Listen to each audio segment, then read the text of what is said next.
Chapter 41. Hong Yi's Gift. _1 This day. Lu Chongsheng was chatting with his wives and concubines when a servant came forward to report to him.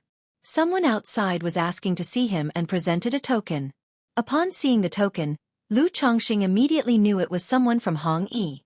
He returned to the study, took out a brocade box prepared early on with talismans packed inside, and walked out of the courtyard. People sent by Hong Yi naturally could not enter Qingzhou Mountain at will and were waiting outside. As soon as Lu Chongsheng arrived outside Qingzhou Mountain, he immediately saw a luxurious carriage parked not far away. There was a flag on the carriage, bearing the words Rui Marquis in big characters. Around it stood a group of robust men with well-proportioned bodies and sturdy auras, dressed in black tight-fitting clothes, carrying long swords and powerful crossbows. They were all riding large horses zhang in length and 8 feet in height, with black fur and strong limbs. At the head of these men was Hong Yi himself, dressed in luxurious brocade clothes and tall in stature. Lu Chongsheng had not expected Hong Yi to personally make the trip and with such a grand display. The formidable appearance and demeanor of these men in black made it clear they were all martial arts masters. However, Lu Chongsheng could understand. This was their first transaction, and naturally, Hong Yi wanted to show how much he valued it. Moreover, the transaction was worth more than 100 spirit stones. For Rui Marquis Mansion, that many spirit stones were probably not a small amount. They wouldn't be at ease having someone bring them over casually. "Brother Lu, long time no see." Hong Yi, upon seeing Lu Chongsheng come out, immediately stepped forward to greet him with an enthusiastic and hearty face. He wore a purple gold crown and a purple brocade robe, looking more dignified and majestic than before. "Brother Hong, I didn't expect you to personally come all this way," Lu Chongsheng replied with a smile, stepping forward to meet him. "I had nothing much to do, so I decided to make the trip myself," Hong Yi said. "Besides, I won't lie to Brother Lu. This is the first time I'm handling such a large deal, so I feel more at ease being here in person. Otherwise, if something were to happen on the way here and back, I could only bring back my head to see my father." Hong Yi shook his head with a wry smile, half joking, half serious. Although the Rui Marquis Mansion had some foundation, it wasn't much, and the loss of over 100 spirit stones would be quite painful. "Haha, Brother Hong, you jest. Your father entrusting you with this matter shows his trust in you," Lu Chongsheng said. In between the words, he took out the brocade box holding the talismans from the storage bag and handed it to Hong Yi. "Brother Hong, these are the talismans you wanted. It contains 20 fire bullet talismans, 20 water shield talismans, 20 evil warding talismans, 20 earth escape talismans, and 20 rejuvenation insignias. Please check them. Regarding the price, as we previously agreed, it's 20% below market price, so the total comes to 112 spirit stones. Just give me 110, Lu Chongsheng stated. There were a total of 100 talismans in the brocade box. According to market price, that would be 140 spirit stones. But Lu Chongsheng had already agreed with Hong Yi to price them 20% below market price. After all, a stable long-term supply channel, and the buyer coming to pick up the goods himself, a 20% discount wasn't too much to ask for. Moreover, Lu Chongsheng currently had an abundance of talismans. If he could sell them safely and stably, even if he had to give a few more percentage points off, he was willing to do so. After all, the cost of making the talismans was very low for him. Most of the materials were left over from making talismans for the Lu family, and he had purchased only a small portion of the materials just for appearances. Hong Yi took the brocade box, opened it, and saw the 5 stacks of talismans inside. A hint of joy appeared in his eyes. As long as he brought this batch of talismans back, his position within the Rui Marquis Mansion would also be thoroughly stabilized. If Lu Chongsheng could provide middle-grade talismans on a stable basis in the future, the position of the heir apparent wouldn't be so far out of reach. "All right, I naturally trust Brother Lu." Hong Yi did not inspect the contents carefully, taking only a few glances before closing the brocade box again.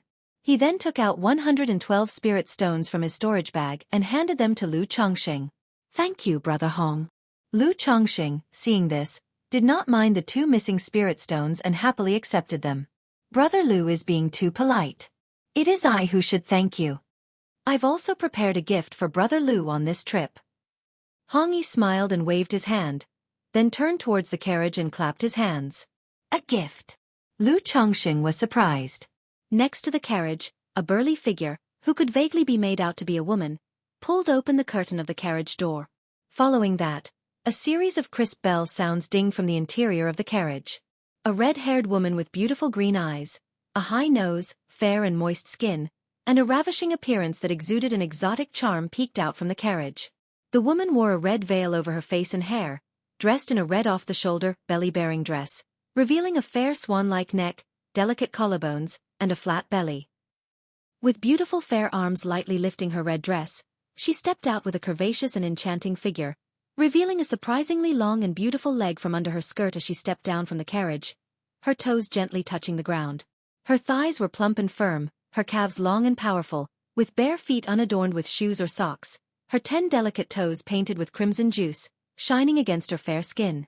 On her finely boned ankles, she wore a pair of golden anklets, each adorned with 2 tiny bells that gave off a dinging sound.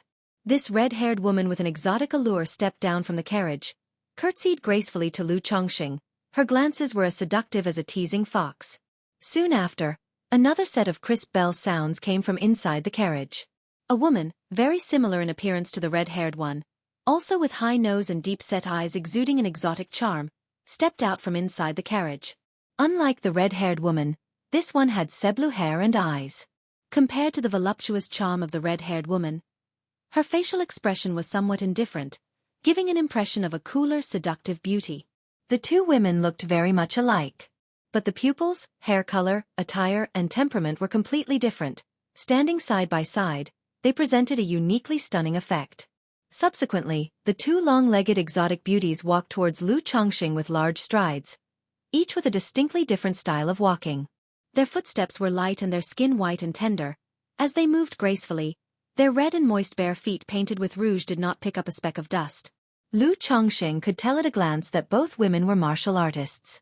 This was due to channeling internal energy to their feet, which allowed them to be unblemished by dust. Zhou'er pays respect to the master. Shu'er pays respect to the master. The two women stood in front of Lu Chongqing and gave a graceful bow. One's voice was soft and seductive like Wu Nong's gentle whisper. The other's voice was as cold as ice, yet it stirred desires within the heart. Hearing the two women call him master, Lu Chongqing's brows slightly knitted together. When he saw the two women coming down from the carriage, he vaguely guessed what the gift was. But at this moment, he confirmed that the gift Hong Yi referred to were the two women before him. He had to admit that the two women were indeed beautiful and tempting, capable of arousing people's desires. Especially because their appearances were similar yet their temperaments and charms were so different, it added an element of surprise for anyone seeing them for the first time. It made Lu Chongqing think of the sisters he had seen at the bamboo heart lake of the Lu family, Lu Miaoga. They too shared a resemblance, yet their personalities and temperaments were entirely different. But the problem was, since when was it customary to give women away as gifts? Although in this world, such a thing was considered normal, faced with this situation, Lu Chongqing still felt it was weird and somewhat awkward. Chapter 42. Is Lu Chongqing taking another concubine again? Under 1, Brother Lu, I have heard from Brother Li that you have no other hobbies. You only love beauties throughout your life. Therefore, I have specially prepared 2 beauties for you on this trip. I have paid a considerable price to buy these 2 from the White Jade Tower. You can rest assured, Brother Lu, both are pure and untouched by anyone. Moreover, under the tutelage of the White Jade Tower, both have cultivated the charming Lady Elemental cultivation. Their elemental yin can nourish and supplement yang, and once deflowered, they will be completely loyal to you.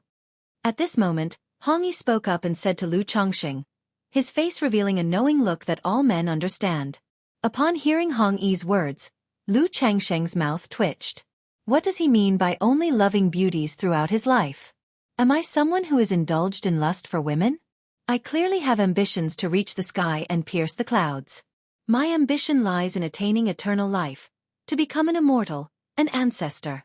To take a wife and bear children is merely to better survive in this world, to strive toward that goal. Sigh. This caused Lu Chongqing to sigh inwardly, feeling that no one in the world could understand him.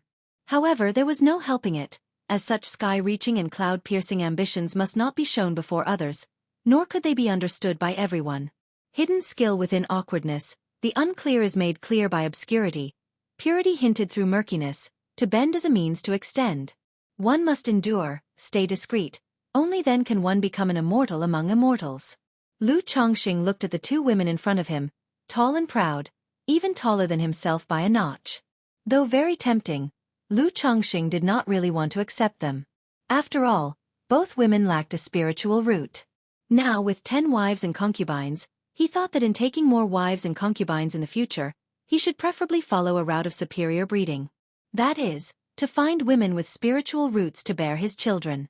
Otherwise, if he continued like this, not only would the children born mostly lack spiritual roots, but it would also affect his daily cultivation. However, since the people had already been brought over, he certainly couldn't just send them back, right? He didn't want to refute Hong Yi's good intentions and damage their relationship. Furthermore, looking at the two women before him, he also wanted to challenge himself, to experience exotic styles.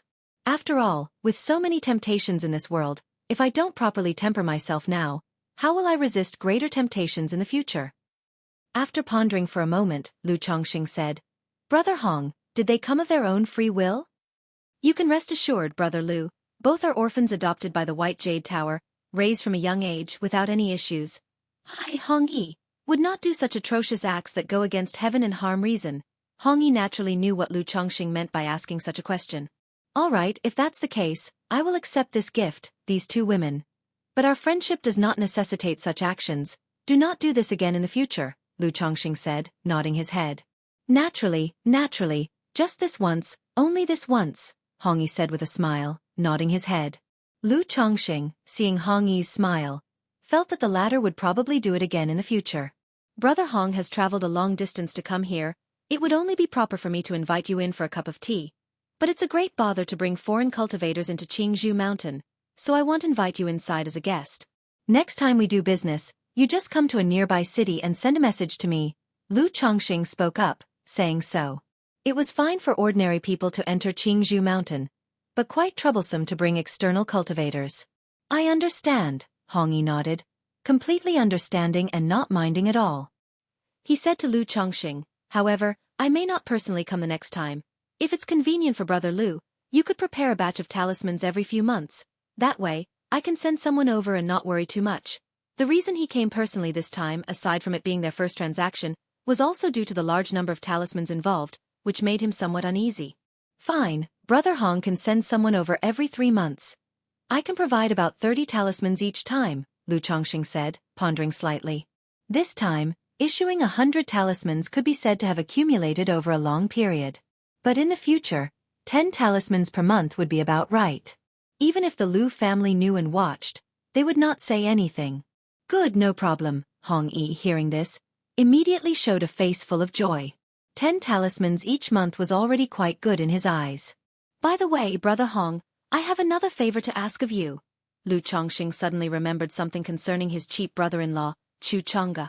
A year had passed, and there was still no news from the Crimson Whale Gang, making him feel that Chu Chang'e's chances of being alive were slim. But he still wanted to make an effort to search, to at least get some news, to give Chu Zhenzhen a response. What is it, Brother Lu, please tell me? Upon hearing this, Hong Yi revealed a somewhat serious look. I'd like to ask for your help in finding someone. Lu Chongqing said, sharing information about Chu Chang'e with Hong Yi. He also mentioned Chu Zhenzhen's situation, advising Hong Yi to be careful. After all, the massacre of Chu Zhenzhen's entire family might involve a cultivator. Though he felt the cultivator in question probably wasn't much of a threat, caution was still necessary. Brother Lu can rest assured, this matter will be handled by me. After listening, Hong Yi nodded and responded. He didn't view the matter as particularly troublesome or dangerous. After all, the Rui Marquis mansion held its own power within the secular world. Facing a loose cultivator from the secular world, there was still some confidence to be had. Moreover, camaraderie was something that needed to be fostered through frequent exchanges. Now that Lu Chongqing was willing to sell talismans to him, it wouldn't be a surprise if his connections expanded and other avenues opened up. So, as long as it wasn't too dangerous, he was willing to deepen his relationship with Lu Chongqing by interacting more. Then I'll trouble you, Brother Hong. Lu Chongqing gave a slight bow. Brother Lu is too polite. In that case, I won't delay you further. Next time when there is time, I will invite Brother Lu and Brother Li to get together. Hong Yi also bowed slightly, ready to head back early. Have a smooth journey. Lu Chongqing nodded. Then he took the two women back with him to Qingzhou Mountain. The disciples guarding Qingzhou Mountain saw Lu Chongqing bring back two sisters without saying much. They just instructed him to report to Uncle Fu. Shortly after, Lu Chongqing, accompanied by the two women, arrived at Qingzhou Villa to report to Uncle Fu. Along the way, many Lu family disciples saw them. Is Lu Chongqing about to take another concubine? He's already married 10. How could he still take concubines? Says to say the truth, these two women are truly seductive. By their appearance, they look a bit like people from the Western region. I read in ancient texts that some people from the Western region claim to be descendants of gods and demons. Not only do they have different colored pupils, but some also have horns on their heads, eyes in the center of their brows, and grow wings and tails. What descendants of gods and demons? They're just hybrids of human and demon. I heard from my grandfather that there are hundreds, if not thousands, of nations in the Western region, many of which have humans and demons living together. Suddenly I'm a bit envious of Lu Changsheng's life. The path of cultivation is hard. While we're young, indulging in pleasures might not be such a bad choice. How can you harbor such self-degrading thoughts? We are cultivators, devoted to our practice. How could we succumb to pleasures of the flesh? Women, they will only slow down my cultivation. That's right, it is a choice of the week, we cannot imitate him, woo woo woo. Given our ordinary talents, if we choose to indulge, it's giving up on ourselves. He may be carefree now, but in 20 or 30 years, he'll surely regret it. The Lu family disciples spoke out, their tones mixing envy, jealousy, resentment, and scorn. Uncle Fu didn't know what to say when he saw Lu Chongqing bringing back two more women from who knows where. But seeing they were just secular women, he didn't say much else, simply sighing about the advantages of youth, reminding Lu Chongqing to take care of his health and not to neglect important matters. Still, he reminded Lu Chongqing not to keep bringing people in, as it would give a bad impression. Lu Chongqing nodded in agreement to this. In his heart, he thought it might be time to reveal that he was a middle-grade first-grade talisman master. Otherwise, continuing on this way, the Lu family might soon take issue with his behavior. After completing the report with Uncle Fu, Lu Chongqing made his way to Li Feiyu's place to have a chat. Not long after his last visit, Li Feiyu had broken through to the third level of qi refinement. But now, the Lu family was also pressuring him about having children. Under these circumstances, Li Feiyu took 4 concubines, and now had 3 children, with 2 of the concubines currently pregnant. During their conversation, Li Feiyu mentioned that the business of sending women was just a joke with Hong Yi, never expecting him to actually follow through. He had examined the 2 women sent by Hong Yi, and confirmed that the cultivation technique they practiced was the cauldron charm technique. Otherwise, there wouldn't be effects like nurturing the essence to replenish yang, remaining loyal after being deflowered. The White Jade Tower was likely an organization focused on cultivating cauldrons for officials, nobles, and even cultivators. For Hong Yi to send such a generous gift, he must have paid a hefty price. After hearing Li Feiyu's words, Lu Chongqing felt much more at ease about the 2 women. He then took the 2 women back to their dwelling in Qingzhou Valley. Seeing Lu Chongqing return with 2 enchanting foreign women, even the well-mannered and virtuous consorts in the back courtyard felt somewhat jealous, leaving Lu Chongqing with quite a task to soothe them. Chapter 43. Middle Grade Talisman Master. _1 Several days later. Having experienced the exotic pleasure delivered by Hong Yi, Lu Chongqing couldn't help but admire how different it was when professionally trained women took care of you. Not only was the experience superb, but it also taught him a lot of new knowledge and techniques. Moreover, the charming lady elemental cultivation did indeed have good effects, very nourishing, making him clearly feel his body being conditioned. However, the 2 women were after all mere mortals, and the cultivation techniques they practiced were only at the martial level. This nurturing effect was limited and could not help with his 100 refinements treasure body art. Otherwise, Lu Chongqing felt he might have strayed onto a deviant path. Lu Chongqing. Oh Lu Chongqing, you have been a bit indulgent these past few days. You cannot continue down this path. After enjoying a few more days of indulgent nights, Lu Chongqing sat by the bed, shaking his head and muttering to himself. He also somewhat understood why ancient emperors would become addicted to the pleasures of women. His original wives were all proper ladies from good families. Nothing like the two women sent by Hong Yi, who had been taught from a young age how to serve a man, knowing so many soul-consuming techniques and variations. However, Lu Chongqing was after all the person who once ranked first at the questioning heart platform assessment in the immortal sex. With a heart set on the Tao, a will as firm as iron, how could he succumb to such allurements? Hong Yi, oh Hong Yi, you actually used this to test me. Which transmigrator couldn't withstand such a test? Lu Chongqing let out a light snort, got out of bed, and got dressed. Feeling that the time was right, he drew a somewhat hastily drawn, first-grade middle-grade talisman, the Fire Cloud Talisman, in the study. He then went to tell Lu Bo that he was capable of drawing first-grade middle-grade talismans. Lu Bo had just returned from inspecting the spiritual fields and was astonished when he heard the purpose of Lu Changsheng's visit. He looked at Lu Chongqing with some disbelief and said, "You mean you can draw middle-grade talismans now?" Seeing Lu Bo's expression, Lu Chongqing was reminded of 2 years ago when he told Uncle Fu that he could draw first-grade talismans. The expression on Uncle Fu's face at the time was much like Lu Bo's now. He took out the talisman he had prepared, nodded, and said, "Yes, Lu Bo, this is the first-grade middle-grade talisman I have drawn, the Fire Cloud Talisman." Lu Bo took the talisman and checked it. He confirmed it was indeed a first-grade middle-grade talisman, the Fire Cloud Talisman. He couldn't help but swallow hard and said, "If I'm not mistaken, it hasn't been 2 years since you moved to Qingzhou Valley, has it? There are still 16 days left before it's been 2 years. Lu Chongqing pondered for a moment before replying. "Tisk." Lu Bo clicked his tongue, truly at a loss for words. As the steward of Qingzhou Valley, he naturally understood what it meant to go from an elementary talisman master to a middle-grade talisman master in 2 years' time. For such a person there were only 2 words: genius. A true talisman-making genius.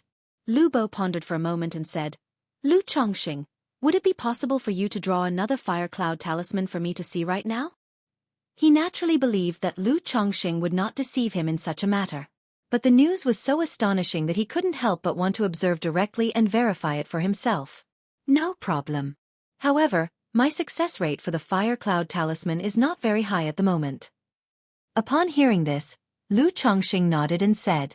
He moved to a desk, took out a set of talisman-making tools from his storage bag, spread out the talisman paper, and began making the talisman. Lu Bo quietly stood by, observing Lu Chongqing as he began drawing the Fire Cloud Talisman with a golden talisman brush in hand. He could see that Lu Chongqing's hand was very steady, especially steady, and the spiritual power on his talisman brush was also very stable. It's just that when outlining the talisman lines, he seemed not quite proficient enough. Every time at the turn, there would be some jolts, causing instability in the spiritual power. Then the talisman paper, which had been mostly outlined by Lu Chongqing, suddenly poofed up in smoke. It was a failure. Lu Bo didn't interrupt Lu Chongqing with any noise. He watched as Lu Chongqing took out another piece of talisman paper and began drawing again. After 4 failed attempts, under the watchful eye of Lu Bo, Lu Chongqing finally, albeit with some fumbling, managed to successfully draw the Fire Cloud Talisman. Seeing the successful talisman formation, Lu Bo took a deep breath. He still found it a bit unbelievable. Lu Bo. Lu Chongqing also exhaled deeply, looking tiredly at Lu Bo. Even though it was all an act, drawing so many talismans was not a small drain on his spiritual power and mental spirit. With his current peak 3rd level energy refinement cultivation level, he could draw at most 5 or 6 middle-grade talismans a day. Any more would be somewhat overwhelming for him. "Chongqing, you've worked hard." Lu Bo recalled that Lu Chongqing only had a cultivation level of 3rd level qi refinement. Drawing 4 talismans at once must have significantly drained his spiritual power and mental spirit. He immediately took out a jade green bamboo tube from his storage bag and handed it to Lu Chongqing, saying, "This is the Bu bamboo wine I brewed myself. Try it. It nourishes the body and relieves fatigue." "Thank you, Lu Bo." Lu Chongqing took the bamboo tube, opened the cap, and saw a clear jade green liquid inside, exuding a thick, fragrant aroma of alcohol. "Spiritual wine? Lu Bo, are you a wine master?" Lu Chongqing recognized at a glance that the Bu bamboo wine was a type of spiritual wine. In the 100 arts of cultivation, there is a skill called wine brewing which can produce spiritual wines for cultivators to drink. The effects of spiritual wine are somewhat similar to elixir medicines, but in terms of the variety of effects, they are far less than those of elixir medicines. However, compared to elixirs, spiritual wines boast a good taste and can be used to entertain guests and lighten the mood. Moreover, their effects are milder, essentially non-toxic, without any side effects, unlike elixir medicines which can have elixir toxicity. Overconsumption could even lead to a resistance. I can hardly be considered a wine master. I just enjoy it, so I learned how to brew this kind of spiritual wine. Lu Bo laughed and waved his hand as he spoke. Lu Chongqing nodded, took a delicate sip of the wine, and savored its flavor. He found the Biu bamboo wine exceptionally good. It wasn't at all spicy but had a gently fragrant and mellow taste, prompting him to take a few more sips. After the wine entered his stomach, it generated a warm current in his lower abdomen, seemingly reducing his fatigue. The taste of my wine isn't bad, right? Lu Bo looked at Lu Chongqing and said with a smile. It's more than good. It's the first time I've tasted such fine wine, Lu Chongqing spoke truthfully. He didn't drink alcohol regularly and didn't quite fancy it. But he found this wine to his liking. Not only did it taste good, but its effects were also excellent, nourishing his body in a way he could clearly feel. Although the wine is tasty, it has quite the kick. Drink only a third of it, any more and you might get drunk. Go back and rest well, I'll go and report this matter to the family head, Lu Bo said, still smiling. Lu Bo, I'm wondering if you have more of this spiritual wine for sale? Lu Chongqing asked. He could feel the body-nourishing effects of the spiritual wine. If he drank it regularly, it might aid in his cultivation of the 100 refinements treasure body art. Plus, the wine's fatigue-relieving effect was handy for when talisman making was exhausting or merely to enhance the atmosphere in the evenings. I don't have much of this Biu bamboo wine. I brew it mainly for personal consumption, Lu Bo shook his head and said.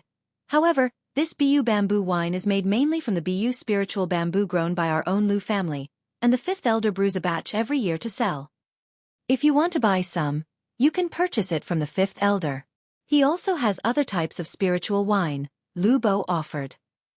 The fifth elder, huh? Thank you, Lu Bo, Lu Chongqing nodded upon hearing this. He planned to visit the fifth elder later to see if he could buy some spiritual wine. Afterward, Lu Chongqing took his leave. Lu Bo also left home to report to Lu Yuanding about the matter. Chapter 44. My daughter is also well suited to Lu Chongqing under One Qingzhou Valley, a villa. What? Lu Chongqing has advanced to a middle-grade first-rank talisman master? I remember that it has only been 2 years since he became an elementary talisman master, right? While handling affairs, Lu Yuanding, upon hearing the report from Lu Bo, showed an astonished look on his face. He hadn't paid much attention to Lu Changsheng's progress in talisman making for some time. All he knew was that the monthly talisman making tasks assigned to Lu Chongqing had always been perfectly completed. Unexpectedly, Lu Chongqing was actually able to draw middle-grade first-rank talismans and had advanced from an elementary talisman master to a middle-grade first-rank talisman master. Yes, Patriarch, it will be precisely 2 years and 16 more days since Lu Chongqing became an elementary talisman master, Lu Bo confirmed. I couldn't believe it when I first heard the news either, so I asked Lu Chongqing to demonstrate by drawing a fire cloud talisman in front of me. This is the middle-grade first-rank talisman, Fire Cloud Talisman, Lu Chongqing drew. Lu Bo nodded and took out a talisman, saying so. He had anticipated that Lu Yuanding might be quite surprised and somewhat incredulous upon hearing the news. That's why he had Lu Chongqing draw a Fire Cloud Talisman on the spot. Indeed, it's a middle-grade talisman, the Fire Cloud Talisman. The talent of Lu Chongqing in talisman making is truly. Lu Yuanding took a deep breath and then slowly exhaled. He was somewhat at a loss for words to describe Lu Changsheng's talent for talisman making. From a novice who had never been exposed to talisman making, he explored on his own and in a year and a half became an elementary talisman master. Then, in just about 2 years, he had gone from an elementary talisman master to a middle-grade first-rank talisman master. It was quite astounding. He knew that his eldest daughter, Lu Miaoge, was very talented in talisman making. But even she took about 3 years to advance from a lower-grade first-rank talisman master to a middle-grade talisman master. Moreover, compared to Lu Chongqing, Lu Miaoge not only had better conditions but also received instruction and guidance from a knowledgeable teacher. When compared like that, Lu Changsheng's talent in talisman making seemed even more remarkable. If Lu Chongqing knew how difficult it was to advance from a lower grade to a middle grade talisman master, that even Lu Miaoge took 3 years, he probably would have expected it to take another year and a half. He had thought that since it took him only a year and a half to go from a novice to an elementary talisman master, advancing to middle grade in 2 years' time was reasonable. All right, go inform the other elders of the clan and schedule a small meeting for tomorrow. Let's hear what they have to suggest and how they plan to deal with Lu Chongqing. Lu Yuanding put down the fire cloud talisman in his hands, tapped his fingers on the table, and gave the order. Compared to an elementary talisman master, a middle-grade first-rank talisman master already warranted the Lu family's attention. Especially given the talent in talisman making that Lu Chongqing was now displaying, it was very likely that he could become a second-grade talisman master in the future. A second-grade talisman master, even a foundation establishment great cultivator, would have to show some respect. Alas, it is a pity that Lu Chongqing is not of our Lu family's bloodline. After all, he is a disciple from another clan. Lu Yuanding sighed deeply. Even though he had always told Lu Chongqing that he was one of us, our own, he couldn't fully consider him as one of their own since he was not of the Lu family's bloodline. Qingzhou Valley. Qingzhou Hall. Inside the simple yet elegant council hall, incense burned slowly in the censer. Lu Yuanding sat in the chief seat, with several high-ranking members of the Lu family and clan elders seated on both sides of the long table. I believe all the elders here are somewhat familiar with the situation regarding Lu Chongqing, so I wonder what your thoughts are, Lu Yuanding said, looking towards the elders. With such talent in talisman making, and the future hope of becoming a second-grade talisman master, he must be employed for the benefit of our Lu family. We cannot allow him to leave our Lu family. One of the elders spoke, his hair gray with age. He was the great elder of the Lu family, with the strength of the pinnacle of qi cultivation, responsible for the family finances and assisting the family head in managing the clan. Family head. This child has been with our Lu family for just over 4 years. Does he truly hold loyalty to our family? A slim elder with graying temples inquired. He was the third elder of the Lu family, responsible for matters relating to Qingzhou, spiritual fields, and spiritual medicine, among others. Judging by Lu Changsheng's behavior over these years, one can see he is a person with no great ambitions, content with a life of modest wealth.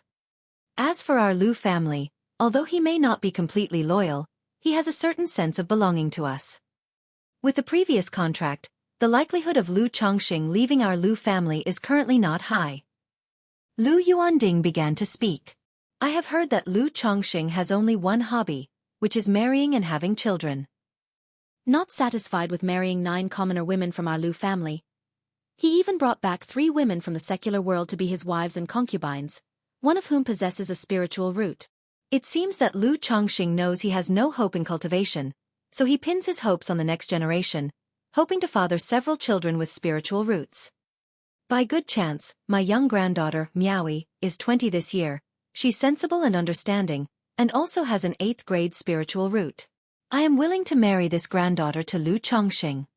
In this way, Lu Chongqing would also truly become our Lu family's son-in-law. When the time comes, let my young granddaughter bear several children with spiritual roots for Lu Chongqing, and he will be completely tied to our Lu family.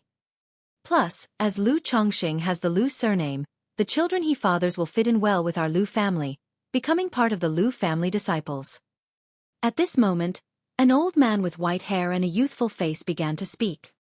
He was the 5th elder of the Lu family, a wine master, in charge of the Lu family's spiritual wine business. As these words were spoken, the expressions of the various elders and clan seniors shifted subtly. Sitting in the seat of honor, Lu Yuanding felt a stirring in his heart upon hearing these words. He had quite a few children, but only 3 of them possessed a spiritual root. His eldest daughter, Lu Miaoga, was the one who gave him the least trouble. She was not only understanding but also diligent in cultivation and talented in talisman making. However, his second daughter, Lu Miaohuan, was a source of concern for him. Although she possessed a 6th grade spiritual root, she was rather frivolous and did not take cultivation seriously. Furthermore, since he became the patriarch of the Lu family, he had been somewhat neglectful in disciplining his children, leading to his daughter's somewhat arrogant and willful character. Within the Lu family, it was still acceptable, given his status as her father. But this arrogance born from never having experienced hardship could lead to significant loss if she were to marry and he was no longer around. And if she did suffer a loss, it would likely be a considerable one. Now, hearing the words of the 5th elder, he suddenly conceived an idea. Why not marry his daughter, Lu Miaohuan, to Lu Chongxing? Through several encounters, as well as the assessments by Uncle Fu and Lu Bo, he also felt Lu Chongxing was quite a decent person. Not only did he show exceptional talent in the area of talisman making, but he was also honest and steady. Though he had a fondness for women, resulting in many wives and children, he at least had not neglected his legitimate duties in talisman making. Moreover, according to the information he had, Lu Chongxing was very good to his wives and children, showing great concern for them regularly. With these considerations, and knowing that Lu Chongxing came from a commoner's background and now that his secular family would likely have little to do with him, settling down at Qingzhou Mountain and becoming half a member of the Lu family, he wasn't worried about his daughter suffering any disadvantage after marrying. This thought solidified, and the more Lu Yuanding thought about it, the more feasible it seemed. He felt that Lu Chongxing would be a fine son-in-law. With Lu Chongxing possessing such a talent for talisman making, it must not be wasted. He should be properly nurtured, he mused. I am also willing to marry my granddaughter, Miaoyun, to Lu Chongxing, and at the same time, instruct him in talisman, ensuring he is wholly devoted to our Lu family, adding a second-grade talisman master to our family. At this point, a woman who appeared to be in her 30s or 40s spoke out. She was the fourth elder of the Lu family, a top-level first-grade talisman master, in charge of the Lu family's talismans. I also have a granddaughter. Another old woman with gray hair spoke up. Following the fifth elder's remarks, one elder and clan senior after another expressed their willingness to marry their descendants with spiritual roots to Lu Chongxing. Although the Lu family was a singular family unit, they were still individuals with their own interests to consider. To the elders and clan seniors, someone like Lu Chongxing, who was half a part of the Lu family and had shown such talent in talisman making, was naturally seen as a prized catch. They were very willing to marry off their descendants with spiritual roots to Lu Chongxing. Because this meant effectively tying Lu Chongxing, a future second-ranked talisman master, to their own branch of the family. Even if Lu Chongxing failed to become a second-ranked talisman master, escaping the status of a top-level first-grade talisman master would be unlikely. No matter what, it was a no-lose situation. Lu Yuanding, watching the continuous chirpings of the elders and clan seniors, also cleared his throat slightly and said, I think Miaohuan is also around the right age and would be quite a good match with Lu Chongxing. Chapter 45. Blind Date with the Second Young Lady under Sir One Qingzhou Valley. Within an ancient, exquisitely unique small building. Father, you're actually making me marry that Lu Chongxing. You know as well as anyone that Lu Chongxing is incredibly lecherous. Not only has he married 9 women from our Lu family, but he also brings women from outside back home. I heard that not long ago he went out and brought back 2 seductive fox spirits. How can you make me marry such a man? A stunningly beautiful young woman around 18 or 19, dressed in a black gauze dress, angrily looked at the patriarch of the Lu family in front of her. Huaner, although Lu Chongxing may be a bit flirtatious, he is decent in other aspects. He's down to earth, treats his wives and concubines quite well, and is very considerate and caring, her father explained. Moreover, just yesterday, Lu Chongxing was promoted to a first-grade middle-grade talisman master. He has been with our Lu family for just over 4 years, only touching talisman making for 3.5 years. During those 3.5 years, our Lu family didn't bestow any special resources or training on him. Under such circumstances, his reaching the level of a first-grade middle-grade talisman master so quickly shows that he has a remarkable gift for talisman making, far surpassing your sister. Unless something unexpected happens, he's likely to become a second-ranked talisman master in the future. If you marry him, I will also, rest assured. Lu Yuanding was earnestly trying to persuade his daughter. After the idea of having his daughter Lu Miaohuan marry Lu Chongxing came to him during a recent meeting, the more he thought about it, the more feasible it seemed. So once the meeting finished, he went to his daughter's residence to discuss the matter. He hoped to convince his daughter to marry Lu Chongxing. A first-grade middle-grade talisman master? Upon hearing this, Lu Miaohuan's beautiful eyes showed a hint of surprise. As a young lady of the Lu family, with her sister being a talisman master, she naturally knew how extraordinary it was for Lu Chongxing to become a first-grade middle-grade talisman master under such conditions. To call him a genius in talisman making was no exaggeration. No wonder her father wanted her to marry Lu Chongxing. If Lu Chongxing truly became a second-ranked talisman master one day, That status would make him a guest of honor wherever he went. Even if he didn't become a second-ranked talisman master, being a first-grade top-level talisman master was still quite remarkable. She was aware that the fourth elder, who taught her sister talisman making, was a first-grade top-level talisman master. He brought considerable stable profits to the Lu family every year and held a high status. But when she thought of all that Lu Chongxing had done, and how he had ogled her the first time she and her sister met him, she felt uncomfortable all over, unwilling. Seeing his daughter's reluctance, Lu Yuanding sighed and continued to persuade her. "Huaner, your mother passed away early, and your father hasn't really governed or scolded you much, but in this matter, I truly have your best interests at heart. I hope you'll listen to me."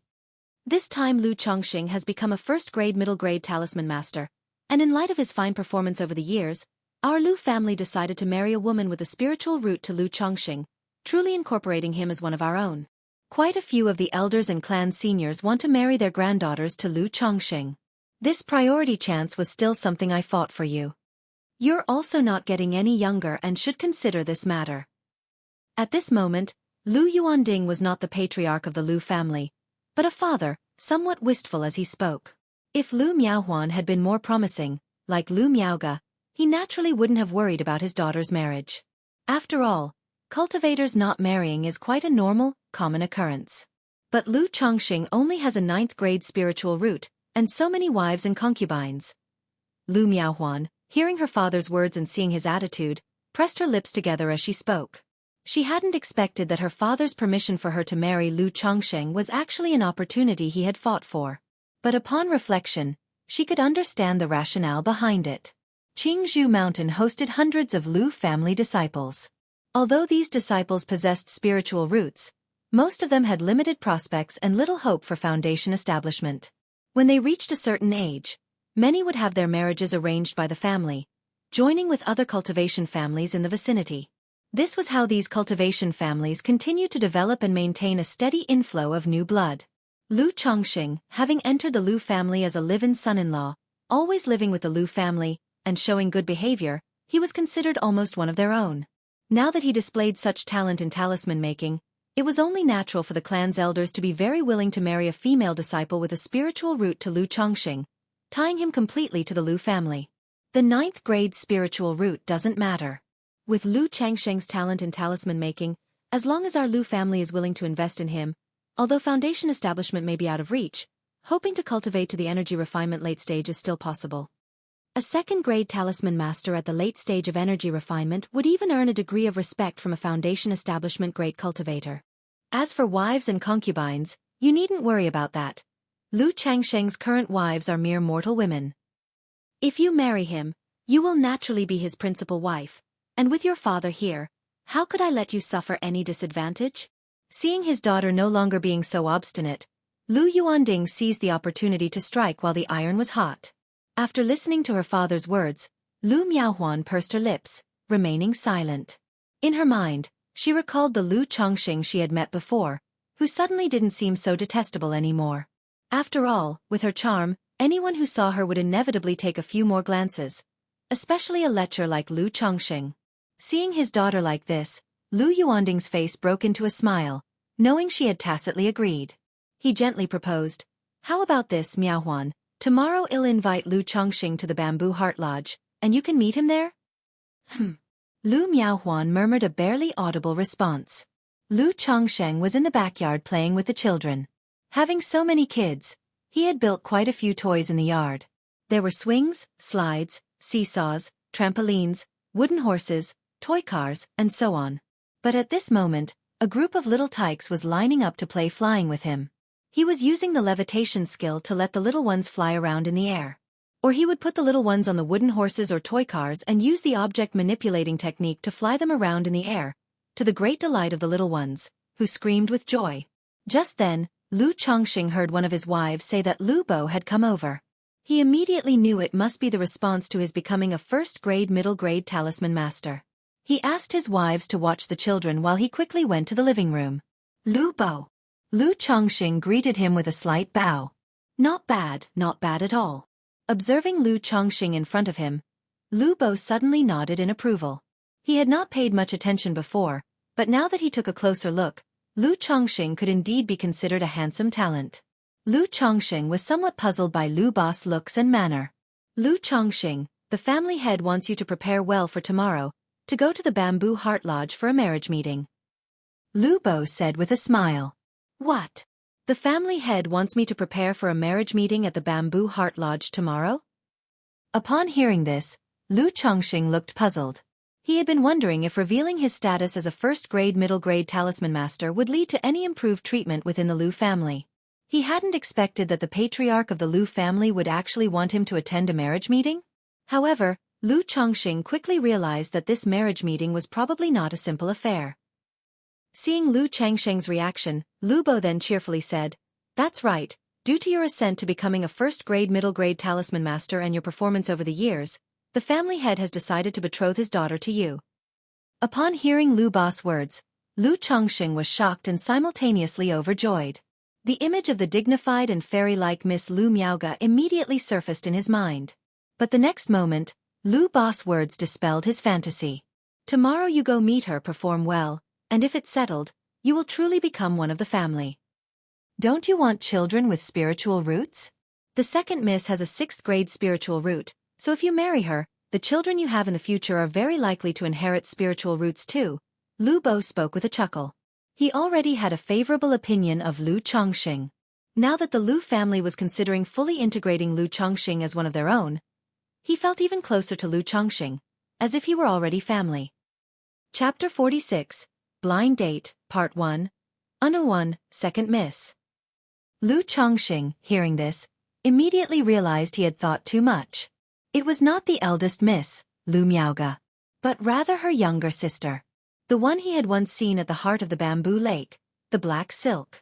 It made sense, after all, Lu Miaoga was not only beautiful and talented but also a talisman master. Under normal circumstances, how could the Lu family possibly marry her off, especially to him? But marrying off the second miss to him was no small matter, either. After all, this second miss not only possessed a 6th-grade spiritual root but was also the daughter of the patriarch of the Lu family. It seemed his advancement to first-grade middle-grade talisman master and the display of his talent for talisman making had convinced the Lu family to invest heavily, intent on binding him completely to the Lu family.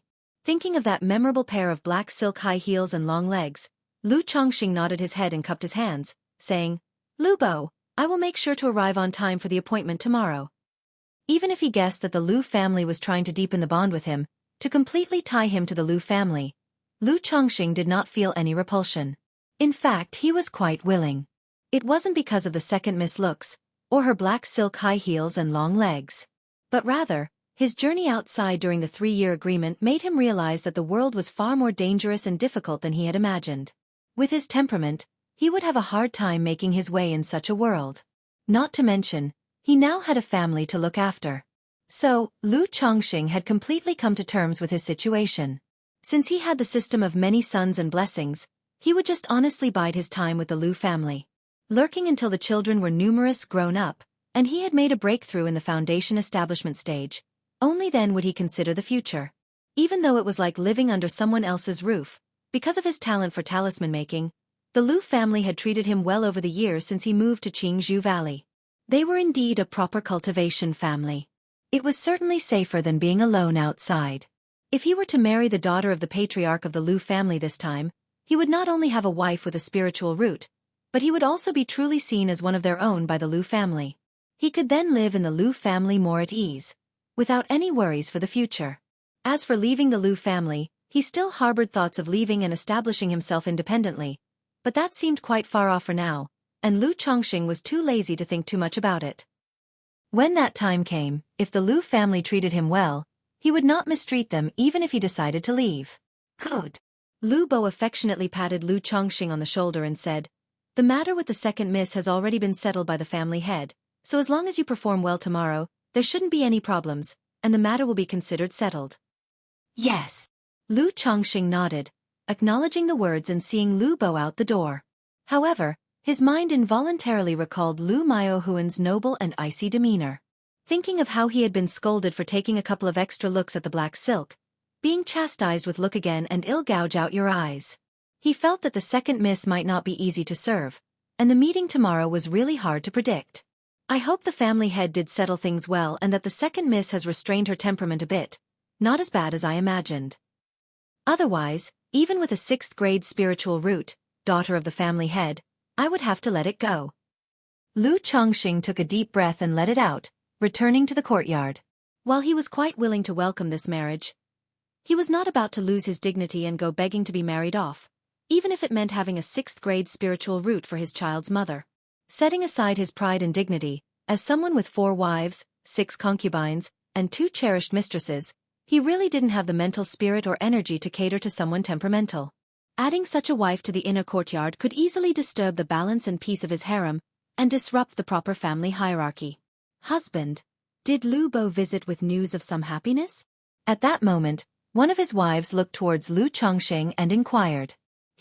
Your husband has made a breakthrough in the talisman path recently and has been promoted to a 1st grade middle grade talisman master. So Lu Bo came over to discuss some matters with me, Lu Chongqing said. He did not mention that Lu Bo had come to discuss matters of a matchmaking engagement. After all, telling his wives that he was going on a blind date tomorrow would feel very awkward. That was something to be discussed only once it was certain. What? My husband has been promoted to a middle grade 1st rank talisman master. My husband is truly remarkable. My husband has been promoted to a middle grade talisman master. Doesn't this mean he could become a 2nd grade talisman master in the future? My husband has worked hard these days. The other wives and concubines nearby also heard this and their beautiful eyes lit up with surprise and delight, as they looked admiringly at Lu Chongqing, their eyes filled with worship and love. Ever since Lu Chongqing became a talisman master, they, too, had learned something about the profession. They knew that each step forward was very difficult. Now that Lu Chongqing had advanced further, it meant that his status in the Lu family would also rise. And they, too, would bask in their husband's glory. Several children nearby, though not understanding the meaning, saw the expressions of their mothers and also joined in the clamor. Wow, Daddy is amazing. Daddy is so powerful. Lu Chongqing, witnessing this scene, couldn't help but smile on his face. It felt truly nice to be looked at with such admiration and love by his wives and children. It greatly satisfied his sense of male pride. That night. Afterward, Lu Chongqing held the women who were snuggling up next to him, tender and extraordinarily proactive tonight, and thought that he really needed to pay more attention to the aspect of the 100 refinements treasure body technique. The next morning, Lu Bo, as if worried that Lu Chongqing might forget or oversleep, came to call him. Lu Chongqing got up and after a brief preparation, went with Lu Bo toward the Bamboo Heart Lodge.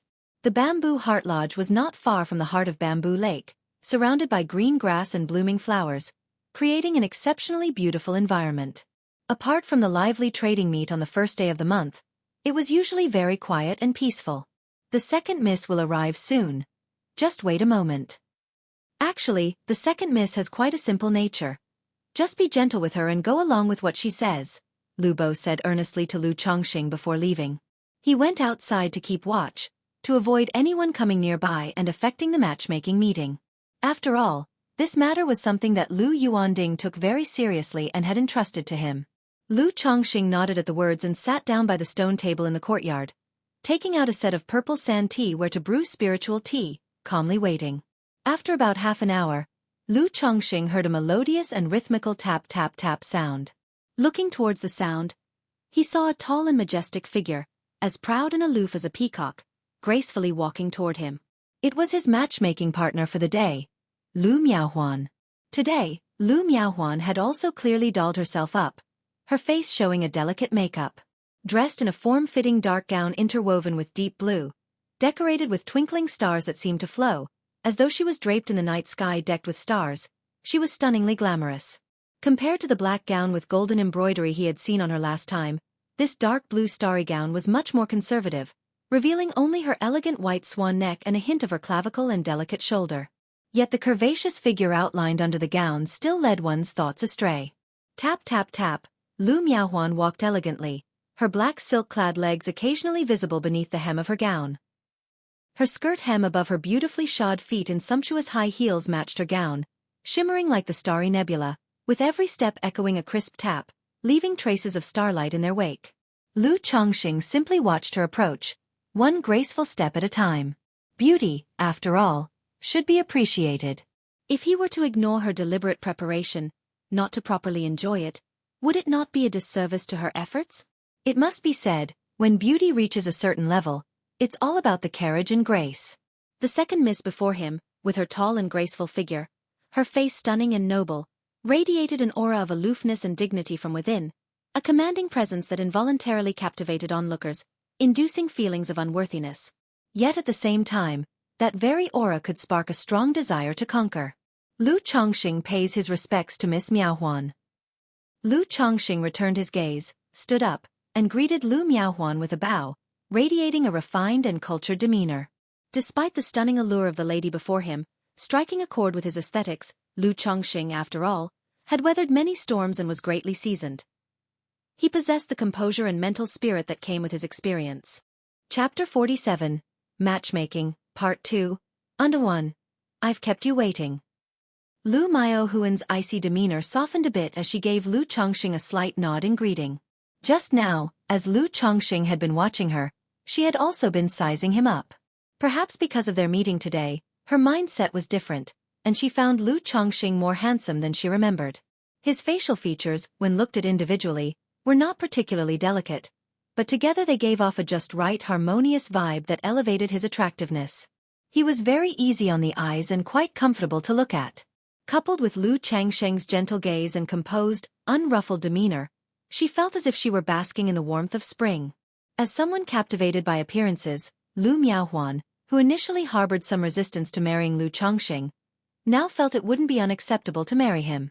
Although Lu Chongqing's innate talents were lacking, with just a 9th-grade spiritual root, his exceptional talent in talisman-making, and such handsome looks, he indeed possessed both talents and good looks. The only flaw, if one had to be mentioned, was he had too many wives and concubines. However, in that regard, Lu Miaohuan was quite confident in herself. Not just the confidence of her status and family background, but also in her own looks and charm. She clearly caught the way Lu Chongqing looked at her just now, and she felt a bit proud inside. "I've just arrived myself," she said. Seeing that her attitude wasn't as bad as he had thought, Lu Chongqing felt that the matchmaking could proceed. He picked up the teapot and took the initiative to pour Lu Miaohuan a cup of tea. "I didn't expect to meet Miss Miaohuan again in such a way." "I apologize for my rudeness when we last met," Lu Chongqing spoke, lifting his cup in a gesture similar to a toast. "I didn't expect you to remember that incident." Hearing Lu Chongqing mention their last encounter, Lu Miaohuan's eyebrows lifted slightly. After all, her first meeting with Lu Chongqing had not been very pleasant.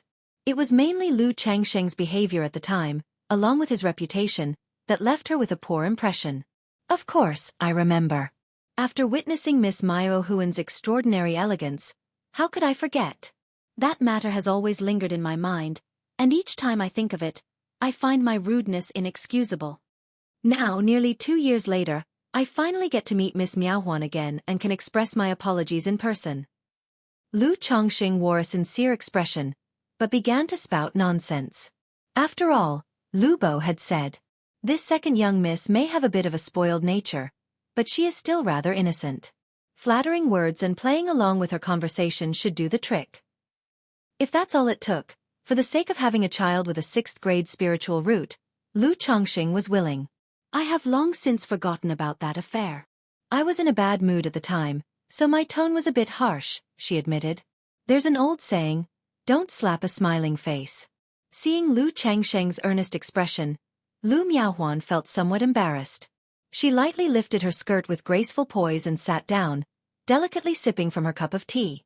With the conversation started, the two began to chat.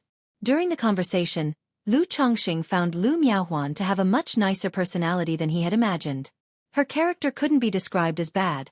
She acted like a lady of the family, a little reserved, needing others to take the initiative. Then there was the fact that she didn't seem to like smiling that much. This gave the impression that she always had a touch of coldness on her face. In reality, she wasn't that aloof, not the keep-out kind. Outside the cottage, Lu Bo used his ability to eavesdrop on the conversation inside. The old man's face was creased with smiles like a blooming chrysanthemum. He thought to himself that it seemed Lu Chongqing was quite adept at taking multiple wives, not without merit. Then he stopped eavesdropping and patiently waited outside.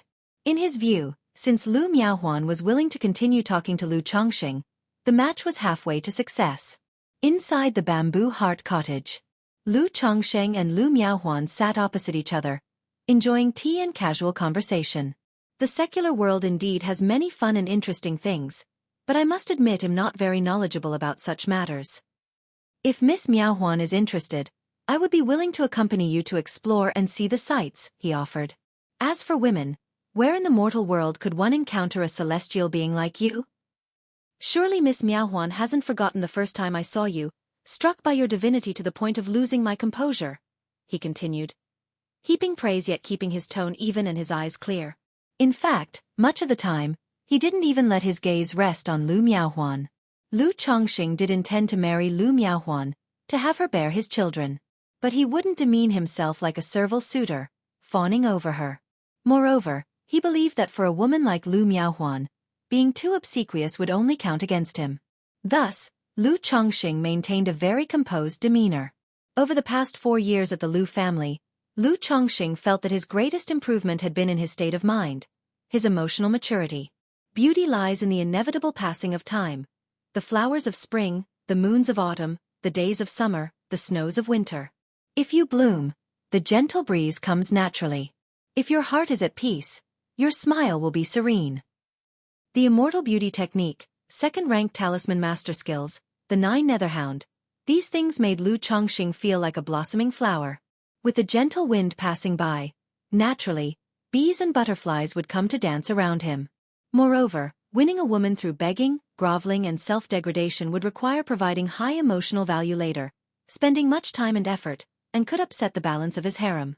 He, Lu Chongqing, was destined not to spend most of his time and energy on any single woman. At that time, I was with my sister. You were astonished upon seeing me, but didn't you feel anything when you saw her? Lu Miaohuan's cool visage revealed a hint of joy as she crossed her legs in her high-heeled black silk stockings, posing seductively as she asked Lu Chongqing. Lu Chongqing rose slightly from his seat and picked up the teapot to fill the cups with tea. At the same time, his gaze dropped to those crossed legs, as if signaling to Lu Miaohuan the reason why he was so captivated by her beauty. This action did not disgust Lu Miaohuan. On the contrary, it brought a secret delight to her heart. Ever since she was young, her elder sister, Lu Miaoga, had always outshone her, receiving most of the family elders' praises. Her daily attire was even subject to commentary. Now, the candid admiration in Lu Changsheng's eyes gave her a sense of validation. Miss Lu Miaoga, of course, is like a fairy from the heavens, truly stunning and peerless. Before this, I've had the fortune to see Miss Lu Miaoga 2 or 3 times but did not feel the same heart-racing emotion when I saw you, Miss Miaohuan. It reminded me of a line of poetry I'd heard before. When golden wind and jade do meet, they surpass countless others in the mundane world. Upon seeing Miss Miaohuan, I felt just that. Even a mere glance felt like it surpassed countless other joys. As Lu Chongqing spoke, his eyes portrayed a sincere look at Lu Miaohuan. When golden wind and jade do meet, they surpass countless others in the mundane world. That's a beautiful verse. Did you hear it in the secular world? Lu Miaohuan's beautiful eyes sparkled. A faint smile appeared on her cool face as if a lotus bloomed in seclusion. Does the second young miss actually like poetry? Lu Chongqing was a bit surprised. But then he recalled what Lu Bo had said, that the second young miss didn't take cultivation too seriously and now, being in her early 20s, it wasn't too far-fetched for her to enjoy such things. Yes, I heard it before in the secular world. The full poem goes, the skillful clouds play coy, the stars convey their grief. But I am not well read and don't fully understand its meaning. I only found it apt and resonating with my mood at the time. There's a story behind this poem too. If Miss Miaohuan is interested, I could share it, said Lu Chongqing with a smile. Sure, Lu Miaohuan nodded, her delicate chin lightly perked. After more than 4 years, Lu Chongqing, a man from another world, found a use for the fragments of knowledge in his mind. And so they talked for more than an hour. During their conversation, Lu Miaohuan was very happy. Her impression of Lu Chongqing greatly improved, and she was somewhat willing to marry Lu Chongqing. However, a woman's reserve and her pride made her purse her lips as she said, Lu Chongqing, I had a very enjoyable chat with you today. If you can agree to a few conditions of mine, I will consent to marry you. Miss Miaohuan, please speak, Lu Chongqing said with a nod and smile, his demeanor as gentle as jade. If I marry you, I must be the principal wife, and after you marry me, you cannot take any more wives or concubines. You cannot force me to have children, and there are more. Lu Miaohuan, suppressing her shy heart, laid out her conditions one by one with a cold, unflappable demeanor. GG. Upon hearing these conditions, Lu Chongqing internally cried GG in retreat. He immediately knew this matchmaking was doomed to fail. Actually, he thought Lu Miaohuan's conditions weren't too excessive. They were just the spiritual requirements of a young girl who yearned for love. She had barely mentioned material things. If Lu Chongqing were just an ordinary person, a normal cultivator, who wished for a serene life, then these conditions would not be troublesome. But with the blessings of many offspring system, Lu Chongqing was destined to be a man of great love and couldn't forsake a forest for a single great tree. Though he could agree now and deal with it later, Lu Chongqing didn't want to do that. He also disdained to deceive someone's feelings. Moreover, he was still in an inferior position within the Lu family, and agreeing now meant he had to follow through. Miss Miaohuan, I understand your intentions, Lu Chongqing said. However, I would need some time to consider your conditions before I can give you an answer. Lu Chongqing apologized with those words. You need to consider it? Lu Miaohuan was taken aback, finding it somewhat unbelievable. In the midst of their conversation, Lu Chongqing had shown signs that he liked her. Moreover, she thought that since she was willing to marry Lu Chongqing, he should have been ecstatic and overwhelmed with joy. But now, Lu Chongqing actually suggested that he needed to think about it? What did that mean? Was she being made to beg for a marriage that wouldn't happen? Her proud nature couldn't stand such humiliation. Suddenly, Lu Miaohuan's exquisite face turned icy cold, like a millennium-old glacier, as she swiftly stood up and walked out of the pavilion with a clip-clop of her heels. Lu Chongqing watched Lu Miaohuan's retreating elegant figure and shook his head slightly. Such beauty was beyond his reach for the time being. Second young miss, what's wrong? Lu Bo, who was waiting outside the pavilion, saw Lu Miaohuan emerge with a frosty face and quickly walk away, puzzled. Weren't they just having a pleasant talk? He hurried after her. Chapter 48. Lu Miaoyun. Under one Lu Bo, the family head is willing to marry the second young miss to me, and I am truly overwhelmed and delighted. I am also very fond of the second young miss, but she and I are not suitable for each other, Lu Chongqing said with a bitter smile as he faced Lu Bo, who had come with the air of demanding an explanation. Not only do I have so many wives and children, but when I first sought cultivation, I also vowed to marry 100 women and have several hundred children in my lifetime. And what the second young miss desires is a person who is wholly devoted to her, but this is something I cannot and will not be able to achieve. Therefore, while the second young miss and I might be fated to meet, we are not destined to share our lives. Even if we truly became husband and wife, these issues could potentially become seeds of discord. If there are conflicts, then I would have let down the family head's trust and nurturing. I would be too ashamed to face the family head, Lu Chongqing said with a face full of sincere earnestness. Lu Bo's wrinkled face twitched slightly upon hearing Lu Changsheng's words. The declaration of marrying 100 wives and fathering several hundred children was indeed too much for him to bear. He felt like asking, "Are you a breeding pig?" But considering that in a little over 4 years, Lu Chongqing already had 12 women and had never stopped having children, he did seem to have some intention of striving toward that goal. Ah! Lu Bo sighed deeply. He never expected that, in this arranged meeting, though Lu Miaohuan agreed, Lu Chongqing on the other hand did not, feeling it was not suitable. However, as poorly considered as Lu Changsheng's reasons might be, they were understandable and made some sense. While Lu Changsheng's talent in talisman making was exceptional, it was still just latent potential and had not all been turned into strength. If the two truly married, Lu Miaohuan would technically be gaining the upper hand. Given Lu Miaohuan's personality, between the two of them, it would certainly be Lu Chongqing making more concessions for Lu Miaohuan.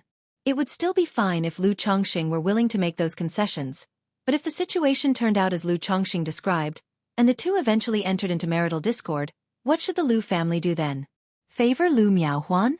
Naturally that would not do. With Lu Changsheng's exceptional natural talent in talisman making, if he could take his talents one step further, turning his potential into strength, his position in the Lu family would soon be comparable to that of a guest elder. To take such a course of action would clearly cause resentment in Lu Chongqing, like driving him away from the family. The Lu family's strategy of marrying a direct female member to Lu Chongqing was to firmly bind him to the Lu family.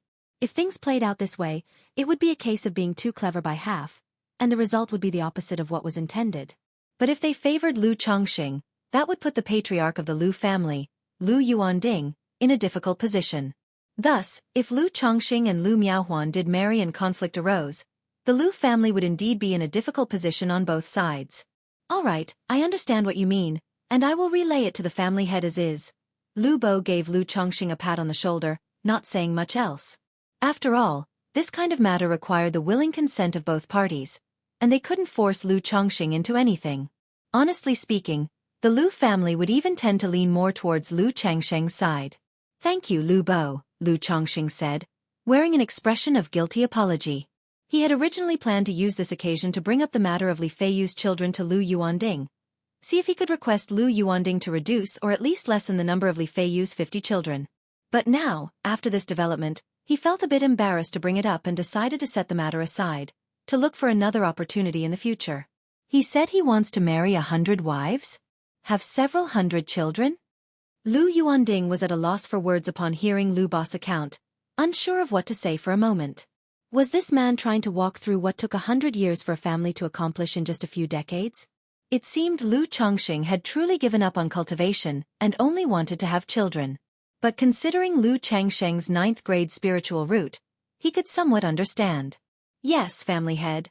Though it sounds like a joke, I feel that Lu Chongqing is quite serious about it, and it doesn't seem like he is using it as an excuse to avoid marrying the second young miss, Lu Bo said with a bitter smile. Lu Yuanding nodded upon hearing this, then sighed deeply. I guess I did not consider this matter thoroughly enough. No matter whether Lu Changsheng's words were an excuse or the truth, he harbored no blame toward him. As the head of a family, he still possessed the capacity to be tolerant of others. For the sake of the family's interests, he couldn't possibly blame Lu Chongqing. Besides, when it came to this marriage, he had always been thinking about his daughter Lu Miaohuan. He felt that Lu Chongqing was an excellent match for his daughter. He had never considered Lu Changsheng's wishes and thoughts. There was also a subconscious arrogance in his heart. He thought that if he gave his daughter to Lu Chongqing would be too grateful to refuse.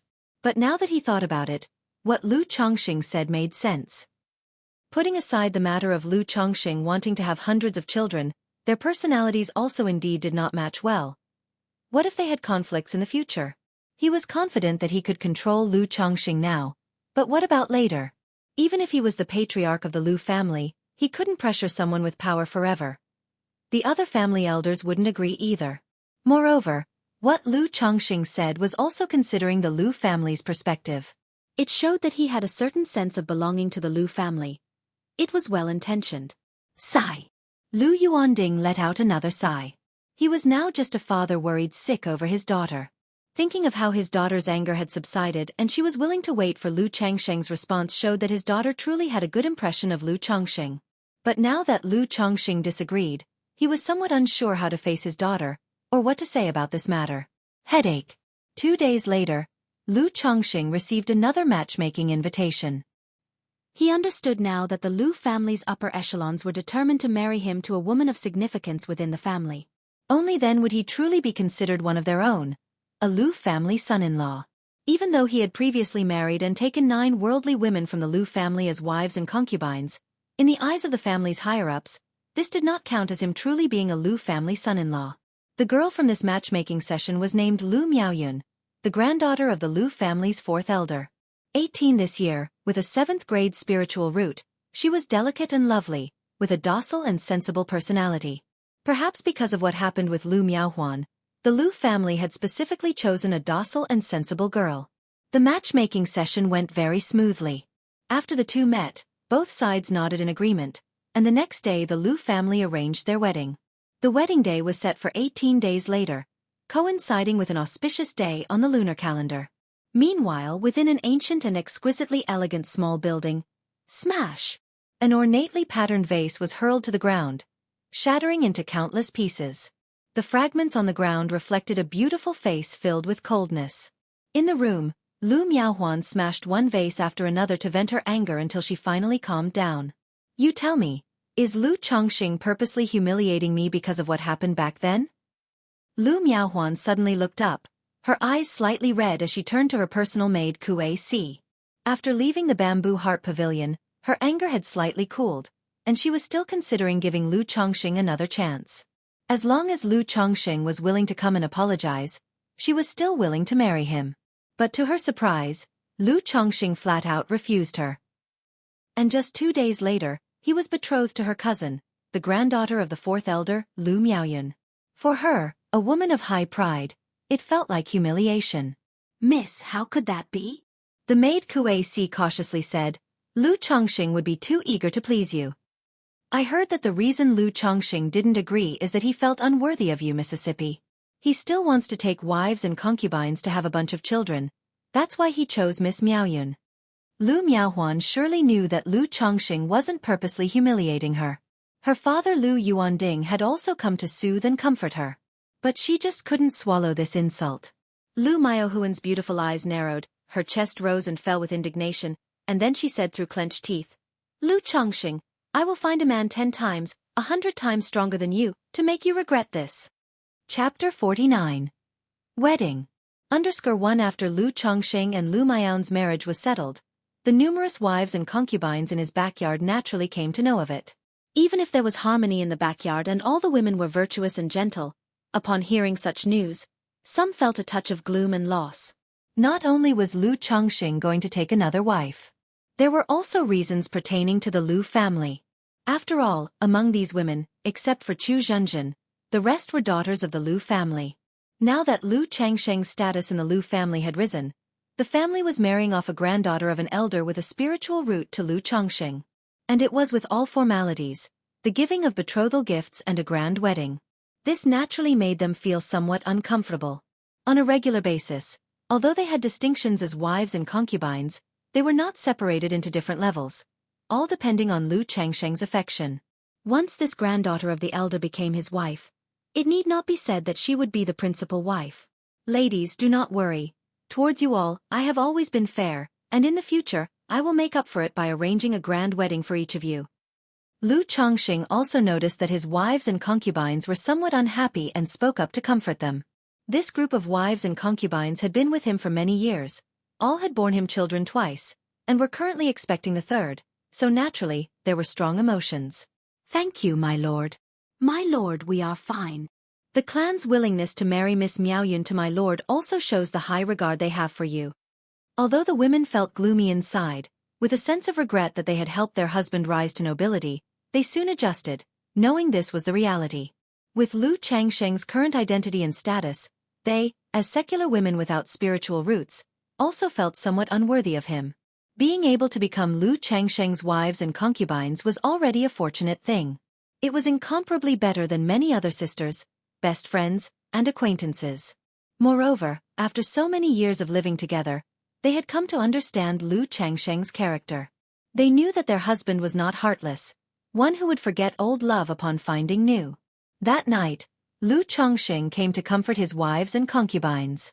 And perhaps stimulated by the day's events, each concubine exerted extra effort, all joining together and using a myriad of techniques. Afterwards, Lu Chongqing lay on the bed with the women in his arms and couldn't help but think to himself. Indeed, one is influenced by one's surroundings. His wives and concubines never had so many tricks up their sleeves before. Through the recent contact with Zhou'er and Shu'er, who were sent by Hong Yi, they had learned so many new tricks. If this continued daily, how could one withstand it? In the blink of an eye, 18 days had passed. The wedding of Lu Chongqing and Lu Miaoyun began. Unlike the simple ceremonies of Lu Changsheng's previous 2 weddings, this wedding was very formal and lively. All of Qingzhou Mountain was festive, decked out in lights and decorations, hung with large red lanterns. That day, Lu Chongqing also woke up early. He was dressed by 2 women, combed his hair, wore a golden crown, and changed into a red brocade groom's outfit. Then, with a big red flower on his chest, he mounted a spiritual steed, led the wedding procession, and came to the fourth elder's residence with much fanfare to receive the bridal palanquin. Since both families lived in Qingzhou Valley of the Lu family and were not far apart, after Lu Chongqing placed Lu Miaoyun, dressed in fiery red bridal attire and in her phoenix crown and rosy clouds robe, into the bridal palanquin, he led the procession around the entirety of Qingzhou Mountain. Along the way, Many of the Lu family disciples came to watch the wedding. I still remember standing here 4 years ago, witnessing Lu Chongqing entering our Lu family as a live-in son-in-law. Who could have thought that after just over 4 years, he would be marrying our Miaoyun? There's no helping it. Who can blame someone for having such a good talent for talisman making? Indeed, who would have thought that a son-in-law brought in for breeding purposes would possess such talisman-making talent? A middle-grade talisman master no less, who became one in just over 3 years, even surpassing Sister Mayage's talent in talisman making.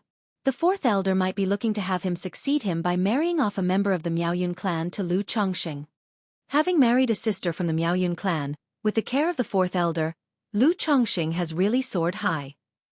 Lu Chongqing only has a 9th grade spiritual root. No matter what, he has no hope of achieving foundation establishment in this life. Foundation establishment? I have a 6th grade spiritual root, and even I dare not dream of achieving foundation establishment without some fortuitous opportunity. But this Lu Chongqing really has changed a lot. I remember when he first arrived he seemed so ordinary, but now he is quite handsome. He's always engrossed with women. He must have practiced some sort of cultivation technique for preserving youth and beauty. If only I had married Lu Chongqing earlier. Many disciples from the Lu family, seeing the handsome and tall Lu Chongqing riding a spiritual horse to marry Lu Miaoyun, expressed their feelings of admiration and envy. In just 4.5 short years, many of them witnessed Lu Chongqing's entry into the Lu family as a breeding son-in-law. Then he became a talisman-making apprentice, a talisman master, moved to Qingzhou Valley, and now he's marrying the granddaughter of the fourth elder. The immortal seedlings who came to the Lu family as sons-in-law with Lu Chongqing saw him on the spiritual horse and felt an incomparable envy, as if it were something out of a dream. Back then, they were all eliminated by Qing Yun's sect and came to the Lu family as sons-in-law. Now, 4.5 years have passed, and they are still breeding for the Lu family, working to complete the task of producing 50 descendants over 20 years. Meanwhile, Lu Chongqing has already married the direct granddaughter of the fourth elder of the Lu family, a female cultivator with a spiritual root. To know, this fourth elder is a first-grade top-level talisman master. With an extraordinary status in the Lu family, Lu Chongqing's marriage to his granddaughter made everyone envious. In the crowd, Li Feiyu watched this scene, reflecting on their shared past coming to the Lu family, also filled with mixed emotions. But still, he felt happy for Lu Chongqing. Lu Chongqing rode the spiritual horse, aware of the various gazes on himself, and couldn't help feeling a bit of the pride of riding on the spring breeze. He felt that after enduring so long in the Lu family, he had finally made something of himself. However, he was very clear in his heart, in this world where the strong prey upon the weak and power is respected, cultivation and strength are the true paths to supremacy. His current status and position were all owing to his talisman-making skill. It was a shortcut, like a rootless weed or a pavilion in the sky. He must not get carried away. After making a circuit around the entire Qingzhou mountain, Lu Chongqing brought the bride back to his mansion. With many senior members of the Lu family as witnesses, the wedding began. Pay respects to heaven and earth. Pay respects to the high hall. The couple bows to each other. Escort to the bridal chamber. After the wedding was completed, Lu Miaoyun was finally ranked as Lu Chongqing's main wife. Lu Chongqing had known about this well in advance. He did not contend for these titles or status with the Lu family, so as not to displease the fourth elder. His other wives and concubines were also prepared from the beginning and understood the situation. After sending the bride to the bridal chamber, Lu Chongqing untied the large red flower and went out to receive the guests. On this day, he got to know the higher echelons, clan elders, and guest elders of the Lu family. He was officially inducted into the inner circle of the Lu family and became one of their own. During this process, he saw the fifth elder of the Lu family, who proposed the idea of buying barrel bamboo wine during the toasting. Hearing this, the fifth elder readily agreed. He also mentioned that his family had many other kinds of spiritual wine, and Lu Chongqing could come to taste and purchase them later. Chapter 50. Buy one get one free. One night had fallen. The guests, full from the feast and merry with wine, gradually dispersed, and Lu Chongqing headed to the bridal chamber to consummate the marriage. Young master. Standing outside the bridal room was a young girl dressed in a green luo skirt with 2 buns atop her head, her features delicate and pretty, her eyes large and clear. This was Lu Miaoyun's personal maid, named Xiaoqing. She too possessed a spiritual root, a cultivator. For a cultivation family like the Lu family, in order to ensure a constant supply of fresh blood, they would also search for children with spiritual roots in the secular world. Once found, these children would be sent to Qingzhou Mountain for nurturing. However, unless a child was particularly talented, most were taught the skills of spirit plant cultivation, spirit slaughter, culinary arts, wine brewing, mining, and so on.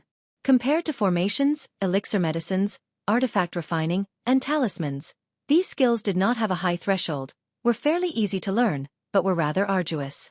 The Lu family's spirit fields, Qingzhou forests, and spirit mines, all work that required cultivators, were basically managed by these adopted disciples. When these individuals reached a certain age, the men would marry secular women from the Lu family, and the women would become concubines to the young masters of the Lu family, kept within the family's own circles. Xiaoqing belonged to the children raised by the Lu family from a young age, serving as Lu Miao's maid. Unless something unforeseen occurred, she was expected to become the concubine of a Lu family disciple in the future. But at this moment, since Lu Miaoyun was marrying Lu Chongxing, Xiaoqing also accompanied the bride as a chambermaid. For Lu Chongxing, marrying Lu Miaoyun and gaining a maid with a spiritual root as part of her dowry was indeed a pleasant surprise. "Xiaoqing, you've worked hard," Lu Chongxing said with a smile to the charming maid standing before him, nodded his head, then pushed open the door and entered. Red lamps burned brightly in the room, embellished with festivity, set up in splendid brilliance. Lu Miaoyun was draped in a fiery red phoenix-embroidered bridal dress, wearing a phoenix crown and rosy clouds robe, her head covered with a red veil, demurely sitting atop the bridal bed. "Miaoyun." Lu Chongxing approached the bed and called out to the beauty before him. Lu Miaoyun did not respond, but even her seated posture betrayed a slight nervousness. "Young master." At that moment, the maid Xiaoqing approached with a tray that held a jade balance beam and a set of wine utensils. While the Lu family was a cultivation family, they were not completely detached from some of the secular customs and practices. Lu Chongxing knew the rituals, took the jade balance beam, and gently lifted the red veil obscuring Lu Miaoyun's face. A visage of gentle and soft beauty, dazzlingly lovely, was unveiled. Her arched brows framed her clear eyes, her nose was delicate and pretty, and her small mouth was luscious red. She might not be as exquisitely stunning as Lu Miaohuan, but she was quite attractive.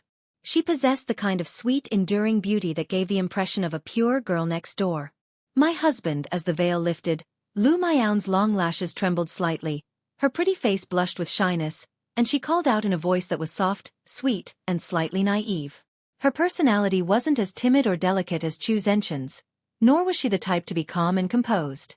Furthermore, as a woman who had only met Lu Chongxing once before their marriage was arranged, how could she be completely at ease on their wedding night? Lu Chongxing chuckled, took a wine jug from the tray, poured Lu Miaoyun a cup of spiritual wine, and then poured one for himself. He then said, "Miaoyun, today we become husband and wife, and from this day forward, we shall journey through life together. Come, let's finish this drink. I will follow my husband's guidance for the rest of my life." A blush showed on Lu Miaoyun's face as she looked at the handsome young man before her, and then they exchanged cups of wine.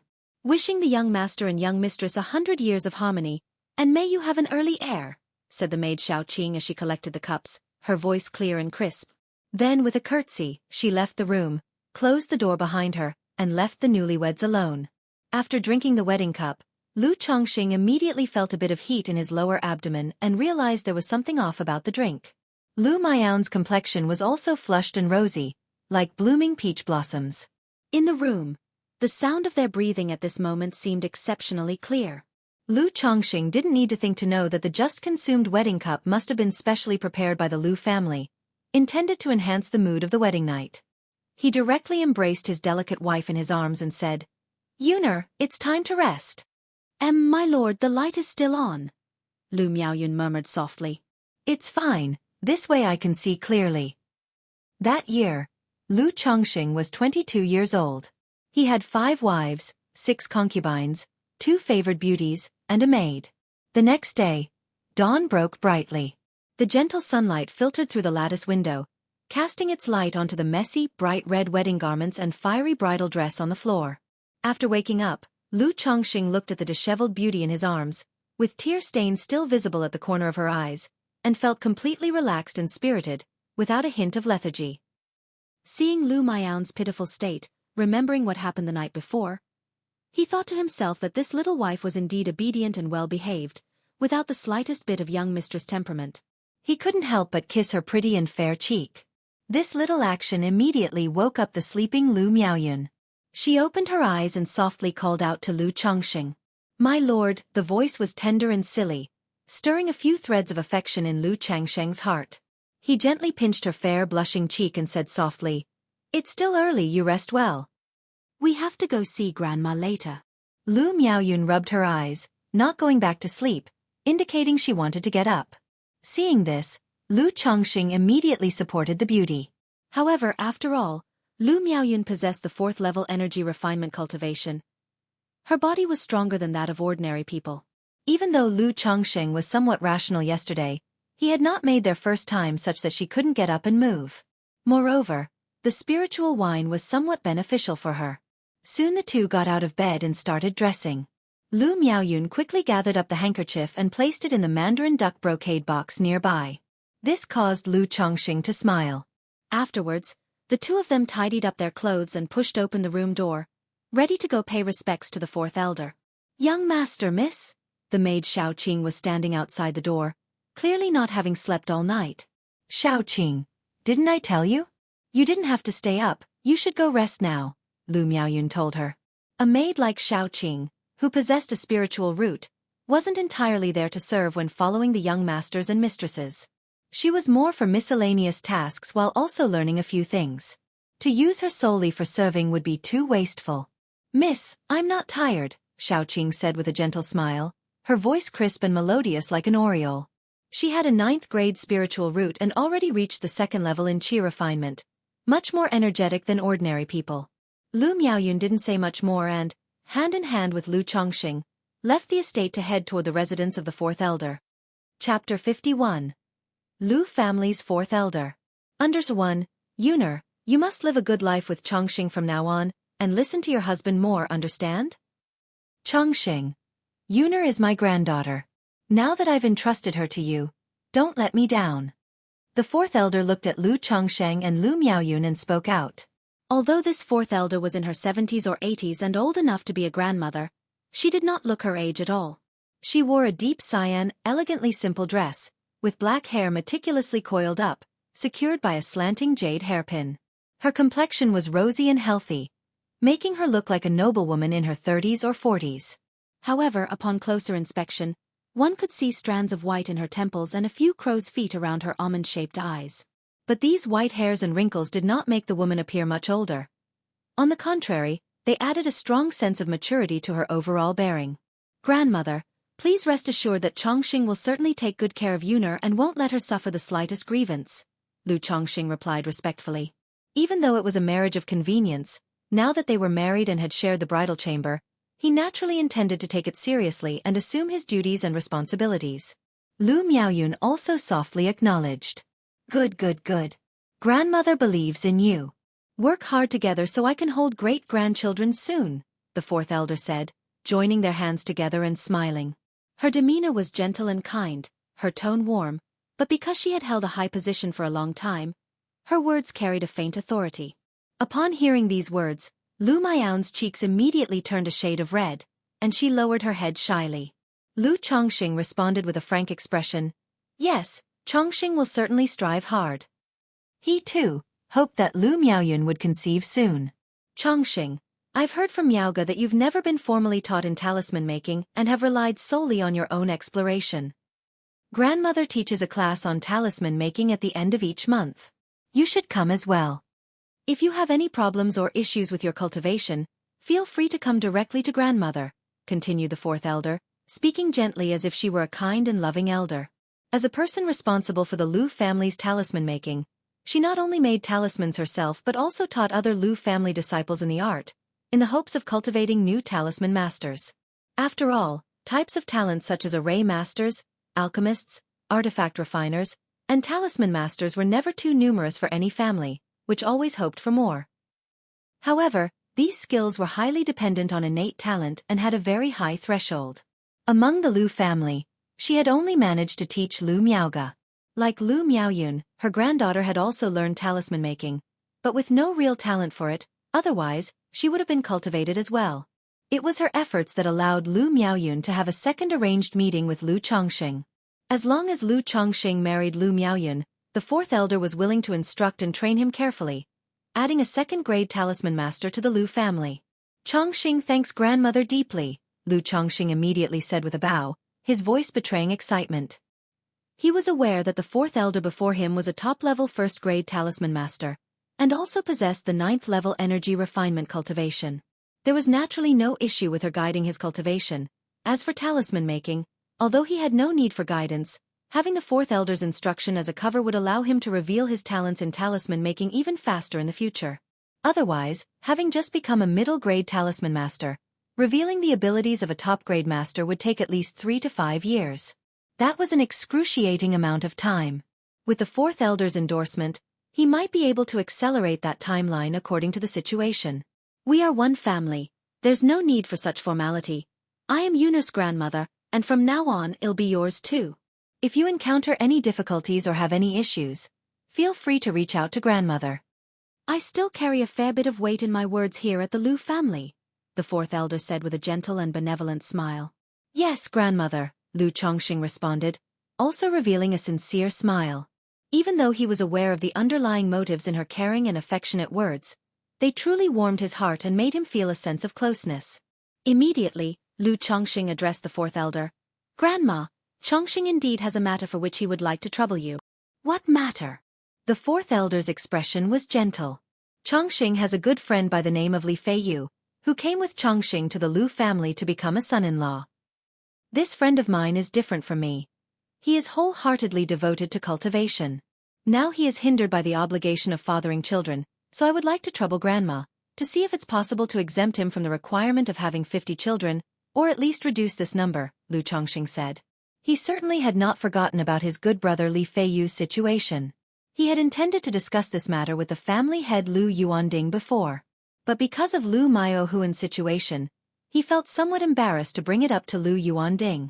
Since he now had the opportunity, he naturally took the chance to mention it. Such matters are not really for Grandma to interfere in. However, since you, Chongxing, have brought it up, Grandma will naturally help you with this, the fourth elder said after a slight pause. For her, as the Lu family's fourth elder, such a matter was not difficult at all. It would only take a single word if she were willing. Moreover, the request came from Lu Chongxing. By now, Lu Chongxing held some weight in the hearts of the Lu family's higher-ups. For such a minor issue, they were willing to do him a favor and have Lu Chongxing feel a bit more gratitude towards the Lu family. After all, Lu Changsheng's request wasn't over the top. In fact, this request raised her opinion and estimation of Lu Chongxing by several notches. A man of integrity and loyalty. In the cultivation world, being a person of integrity and valuing relationships is not considered much of an advantage. But from the perspective of the Lu family, she naturally hoped that Lu Chongxing was a person of integrity who valued relationships.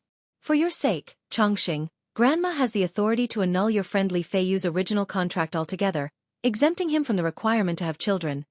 But there are rules that make a family. The Lu family also has its rules and does not support idlers.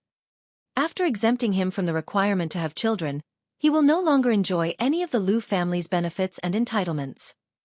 He may continue to reside in the Lu family, but he must perform certain services for the family. If he cannot accept this, then he must leave the Lu family, the fourth elder explained. At that moment, her gentle and kind tone carried an undertone of unspoken authority. Thank you, Grandma. I will discuss these matters with him later and will give you a response afterward. Hearing this, Lu Chongxing stood up and bowed his hands in salute, feeling that this arrangement was already generous enough. Having been in the Lu family for a while, he was aware of some of the Lu family's circumstances. Although they had their own spiritual vein-blessed land and assets, they could not be considered overly abundant. Some of the peripheral disciples of the Lu family in Qingzhou Villa had to refine materials, guard bamboo groves, and cut down Qingling bamboo to earn spirit stones, among other tasks. In such circumstances, how could they afford to provide for idlers? To annul the past contract without any cost, and to offer the choice of either staying with the Lu family to work or leaving, was already quite acceptable. Otherwise, according to the original contract conditions, If one did not have 50 children within 20 years, not only would one have to compensate with 3 times the resources, but also serve the Lu family for 10 years. Fine, once you have a result, just let Grandma know, and at that time Grandma will speak to the family head about this matter, the fourth elder said with a smile on her face. Afterwards, Lu Chongsheng and Lu Miaoyun chatted for a while with the fourth elder before excusing themselves and departing. As they were leaving, the fourth elder even stuffed several boxes of pastries and spirit fruits into Lu Chengsheng's hands, giving him the feeling of visiting relatives during the new year. Chapter 52. Li Feiyu's choice under 1. After leaving the fourth elder's residence, Lu Chongsheng and Lu Miaoyun visited the fifth elder's residence on their way. They also came to purchase spiritual wine and to inquire whether the wedding wine they drank last night was also brewed by this fifth elder. He felt the spiritual wine last night was quite good. Chongsheng, this is the green jade bamboo wine you requested, brewed from our Lu family's green jade spiritual bamboo, which nourishes the flesh and relieves fatigue. This is the green pear wine, brewed from green pears, with effects similar to the green jade bamboo wine, though the taste is relatively tart. You can try it. This is the white jade 100 flowers wine, brewed from white jade spiritual rice and dozens of flowers and fruits, with effects that nourish the flesh and calm the mind. The flavor is rich, sweet, and lingers long. This is the millet ancient wine, brewed from millet spiritual rice. The fifth elder, seeing Lu Chongsheng and Lu Miaoyun come to buy spiritual wine, was also very enthusiastic, presenting a variety of spiritual wines for Lu Chongsheng to taste.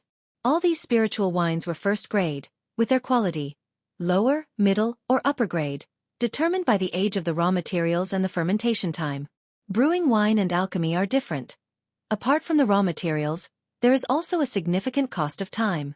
Even if the raw materials for spiritual wine are average, by storing it in a place rich in spiritual energy to continuously absorb energy and ferment gently, the spiritual energy within the wine becomes more mellow and concentrated, thus improving the quality. Lu Chongsheng briefly tasted a few types of spiritual wine and found that the green jade bamboo wine and the white jade 100 flowers wine suited his taste more.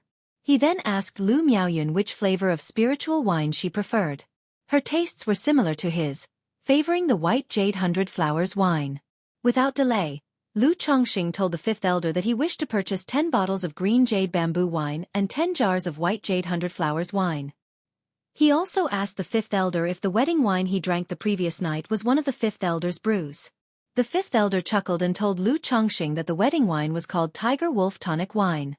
Drinking it occasionally was good for the body and cultivation, but too much could actually harm the body.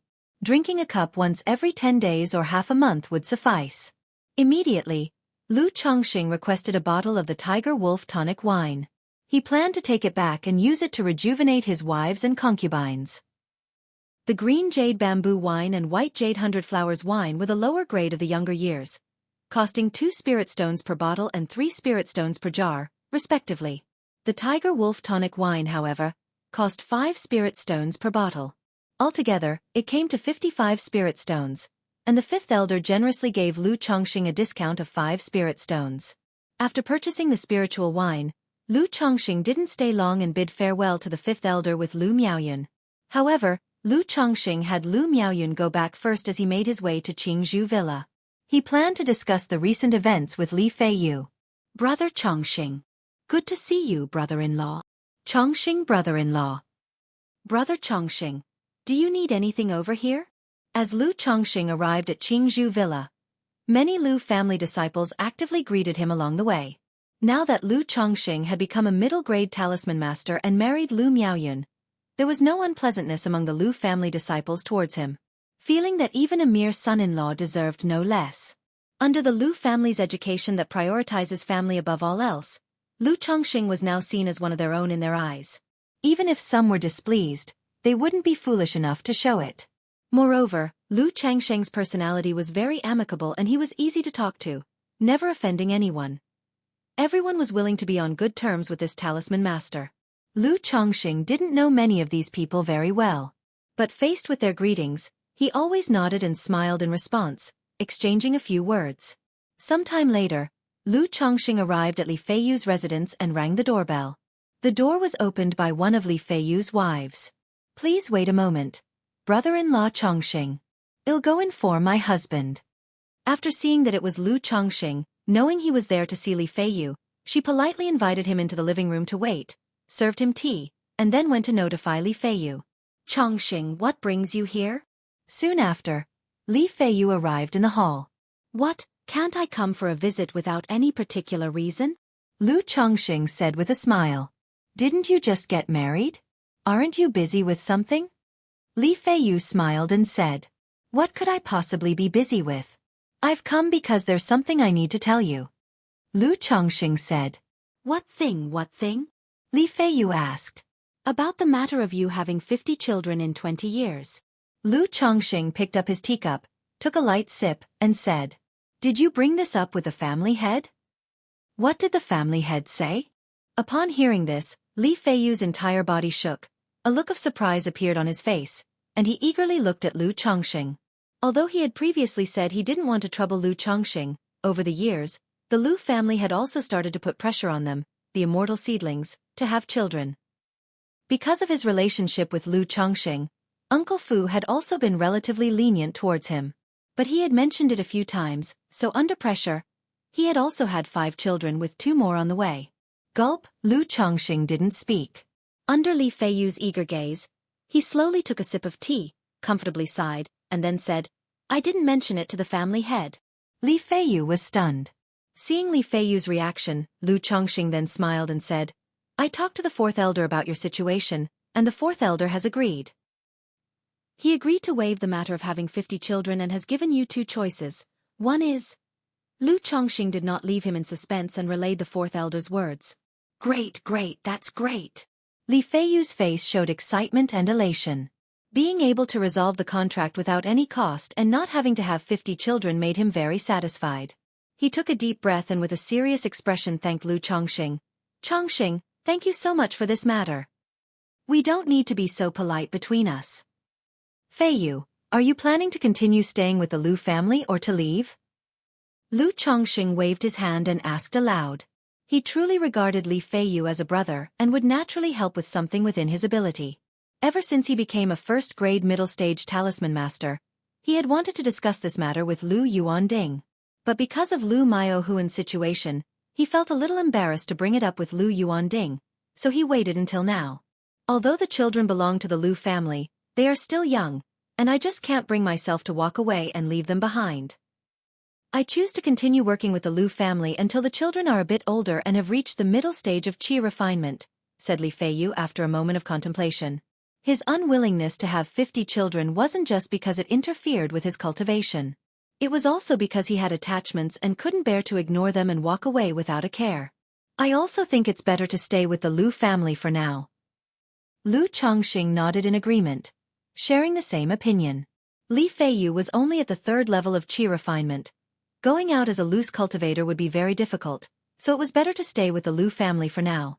At least in the Lu family, if possible, he could still look out for him. Then he teased, "Now that you have 7 children, it's possible that one might have the spiritual root and end up teaching you a thing or two. I don't harbor such extravagant hopes.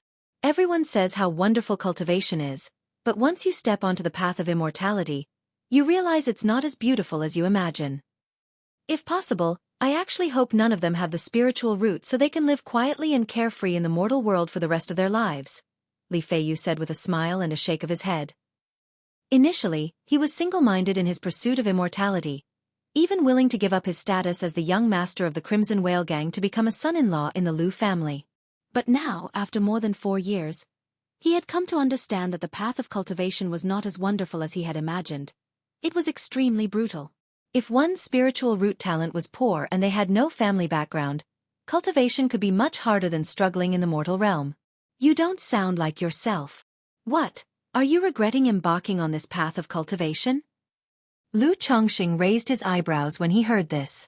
This was not the Li Feiyu he remembered.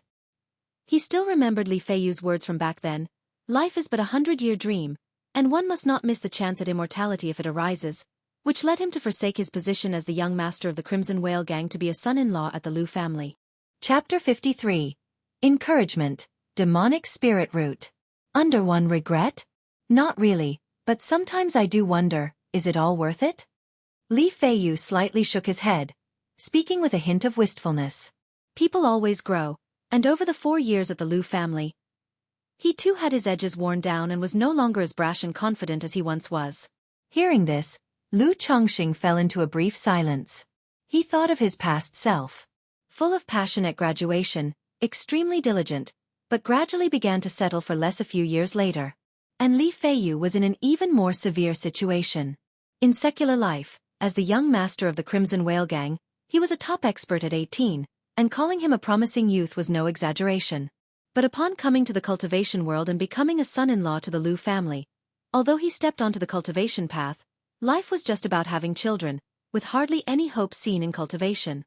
How could such a life continue to be filled with passion and brilliance? He stood up, patted Li Feiyu on the shoulder, and said, "Feiyu, I always remember what you said back then. It was when you chose to come to the Lu family, that saying life is but a dream of 100 years, if a chance at immortality presents itself, it cannot be missed. You and I are fortunate to possess the spiritual root and to step onto the path of immortality, to see the scenery beyond the reach of common folk. We are already luckier than 99% of the world. We must be brave, make diligent progress, press on valiantly, so as not to fail the precious gift from heaven. Be it the arduous or treacherous journey of seeking immortality, it is all just part of life's landscape. Do not forget why you started, continue to hone yourself, and persevere to the end. Even if you should fail, you will have no regrets. Otherwise, possessing the spiritual root and a chance at immortality, yet giving up on yourself and quitting halfway, to ultimately lead a mediocre life, would you be content?" Lu Chongqing looked at Li Feiyu and spoke out. He did not want to see his spirited, immortality-seeking brother grind away his edges and lose his sharpness in such a life, ending up mediocre. Moreover, these words were not just for Li Feiyu, but also for himself. Externally, he always seemed indifferent to ambition, seeking only a peaceful life. But in reality, from the moment he awakened the memories of his past life and learned of the existence of immortals in this world, his heart harbored an endless yearning to pursue cultivation. No reason needed. Being an immortal warrants the pursuit. No reason required, nor needed. However, he had the system by his side, could see hope, and was also full of hope for his future. Hearing what Lu Chongqing had to say, Li Feiyu's spirit was greatly shaken. He hadn't expected his brother, who always seemed to lack grand aspirations and only wanted a life of pleasure with multiple wives and children, to utter such inspiring words. But he also knew that Lu Chongqing was comforting him, encouraging him.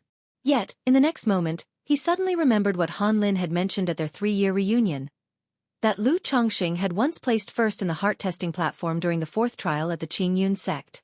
The heart-testing platform tests one's Dao heart. That is, the mindset and will to seek immortality. If Lu Chongqing could achieve first place, how could he truly lack ambition and relinquish the pursuit of immortality? That's it. Chongqing knows he possesses a 9th-grade spiritual root, and there is no path to immortality in this life, so he seeks immortality in a different way. By marrying and having children, multiplying his offspring, he carries on the heart of seeking immortality, entrusting it to his descendants. Li Feiyu thought to himself. In this moment, his heart seemed much clearer. If he really had no grand ambition and only knew indulgence in sensual pleasures, focusing on progeny, how could he possibly have sold the flying sword he obtained not long after arriving at the Lu family, and spend all the spirit stones to learn talisman making? And in 4.5 years, he went from a son-in-law to a middle-grade talisman master, marrying the granddaughter of the Lu family's elder. This clearly wasn't what someone indifferent to ambition and obsessed with pleasures would achieve. If his own brother could do so much, how could he be any worse, any farther behind? Looking at Lu Chongqing with newfound resolve in his eyes, he said, "Content? Of course not. Chongqing, you are right. The chance for immortality is rare, and we are fortunate to have witnessed it. How could we possibly give up easily? Ordinary folk seek nothing but fame, fortune, and social status. But what we desire is immortal longevity, which obviously isn't easy. That's exactly why we should strive even harder, with a heart that dares to pursue what seems impossible.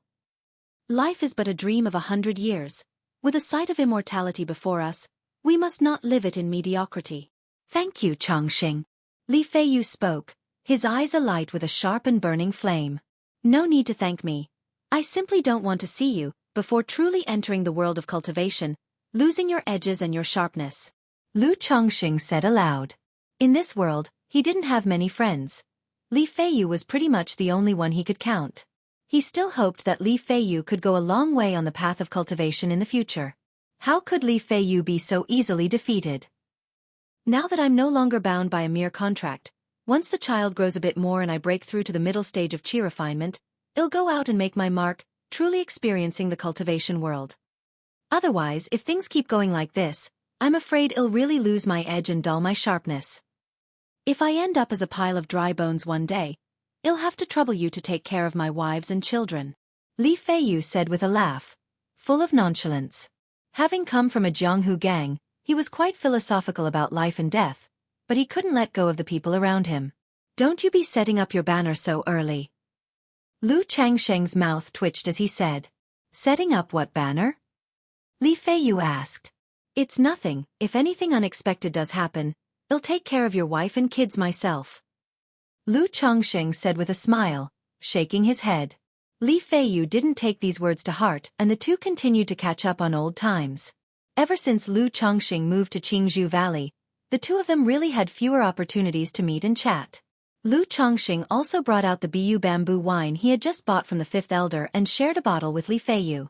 After a small drink, Lu Changsheng didn't stay long and went straight back to report Li Feiyu's situation to the fourth elder. The fourth elder was very efficient and had everything sorted out for Li Feiyu the next day, dissolving the contract he had signed with the Lu family before. Thanks to Uncle Fuss arrangements, Li Feiyu chose to become a spiritual butcher due to his expertise in martial arts and blade techniques. A spiritual butcher is much like a regular butcher. One who skins demon beasts, debons them, extracts their marrow, takes their cores, and so on, handling their dissection. There are many special demon beasts that, after being hunted down, are not only troublesome to harvest materials from but also can easily lead to waste and damage to the materials. In such cases, they would hire a skilled spiritual slaughterer to handle the dissection and material recovery. As Li Feiyu chose to become a spiritual butcher, the Lu family naturally had an experienced hand to guide him. If it weren't for Li Feiyu's lack of strength, he would have wanted to join the Lu family's patrol hunting team to hunt demon beasts. Seeing Li Feiyu free himself from childcare to learn a trade, Lu Chongqing was also relieved. This was pretty much all he could help with at the moment. At the border between Jiang country's Qing province and Jizhou, there stood a precipitous range of hills, with eerie and oddly shaped rocks, filled with dense mists, over a bottomless cliff. Whoosh whoosh whoosh, woo woo woo, the cold wind howled in the valley, and the grey mist pervaded, making one's heart palpitate. In the center, a crimson lake had now dried up. Only a huge blood cocoon and a pile of stacked bones remained. The blood-red glow on the cocoon flickered on and off like a heart beating quietly, breathing, incredibly eerie. Just then, the blood cocoon emitted a dull heartbeat sound, like a giant drum vibrating, shaking the entire valley involuntarily. Moments later, in the void, an old man and a young man appeared. The young man was dressed in a wide black robe, and his black hair was tied up with a wooden pin, giving him an exceptionally handsome look, a beauty that was tantalizing and marked with a maturity beyond his years. As expected of the demonic spirit root, to have integrated the demon lord's blood and completed the baptism so quickly. The young man looked at the blood cocoon and chuckled lightly, his tone full of a strange affinity. Congratulations, ancestor. Good fortune to you, ancestor. The old man immediately bowed in salute and congratulated.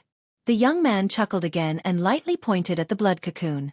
Suddenly, the cocoon began to crack open bit by bit, turning into specks of blood-red light, revealing the man wrapped inside. The man, in his 20s, had an elegant and handsome face, with skin white and smooth, but there was a half-moon blood lotus on his brow, faint yet indelible, adding a sense of wicked enchantment. He slowly regained consciousness, opening his eyes. They were different from ordinary people's, shining with a dark and blood-red light, captivating and eerie. Where am I? I remember. I think I encountered bandits and then I jumped off a cliff. Chu Chonga, as if awakening from a dream, with blood-red eyes full of confusion, rubbed the center of his brow. But the next moment, he saw his palms had become as pale as jade, his fingernails sharp and fierce, glowing an eerie red, and he was taken aback. What is this? Then he saw the piles of white bones around him and got another shock, filled with terror. Before he could linger on his astonishment, a young man approached him and said with a laugh, "From today on, you are my disciple." Chapter 54. Only strength is eternal. Under Sir Jiang country, Qing province, Zhoushan mansion.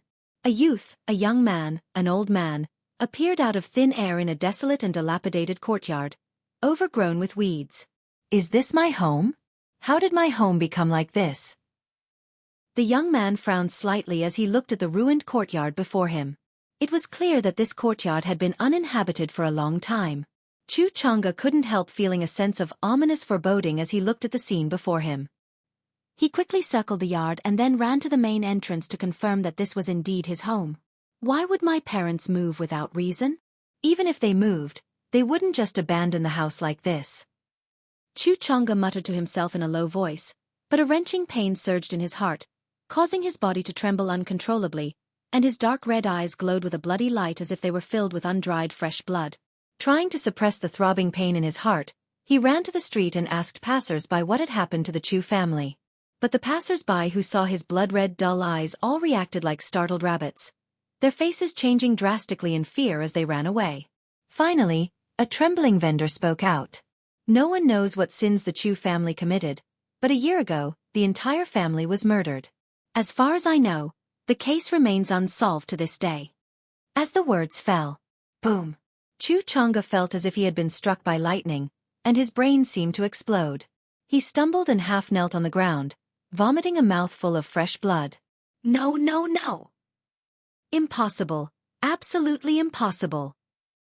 He couldn't believe it, mumbling in denial as images of his kind parents, his clever and innocent little sister, floated through his mind. He refused to believe that his parents, his sister, Uncle Sue, and Auntie had all died. But the reality was right in front of him, leaving him with no rationale for explanation. Ah! Chu Chang'e let out a heart-wrenching howl to the sky, his eyes splitting with rage, and tears of blood streamed down his face, full of sorrow. His face twisted in pain, and a crescent moon-like red lotus appeared on his forehead, oozing with blood, allowing strands of bloody aura in his body to run wild, and behind him, the phantom of a three-headed, six-armed figure emerged in blood. Even more alarming was that his black hair turned white at a visible rate. As expected of the demonic spirit root, merely baptized by the blood of the demon lord and without even starting cultivation or full integration, he can already stimulate the demonic blood lying dormant within. In the courtyard, the youth looked at Chu Chang'e's condition and chuckled lightly.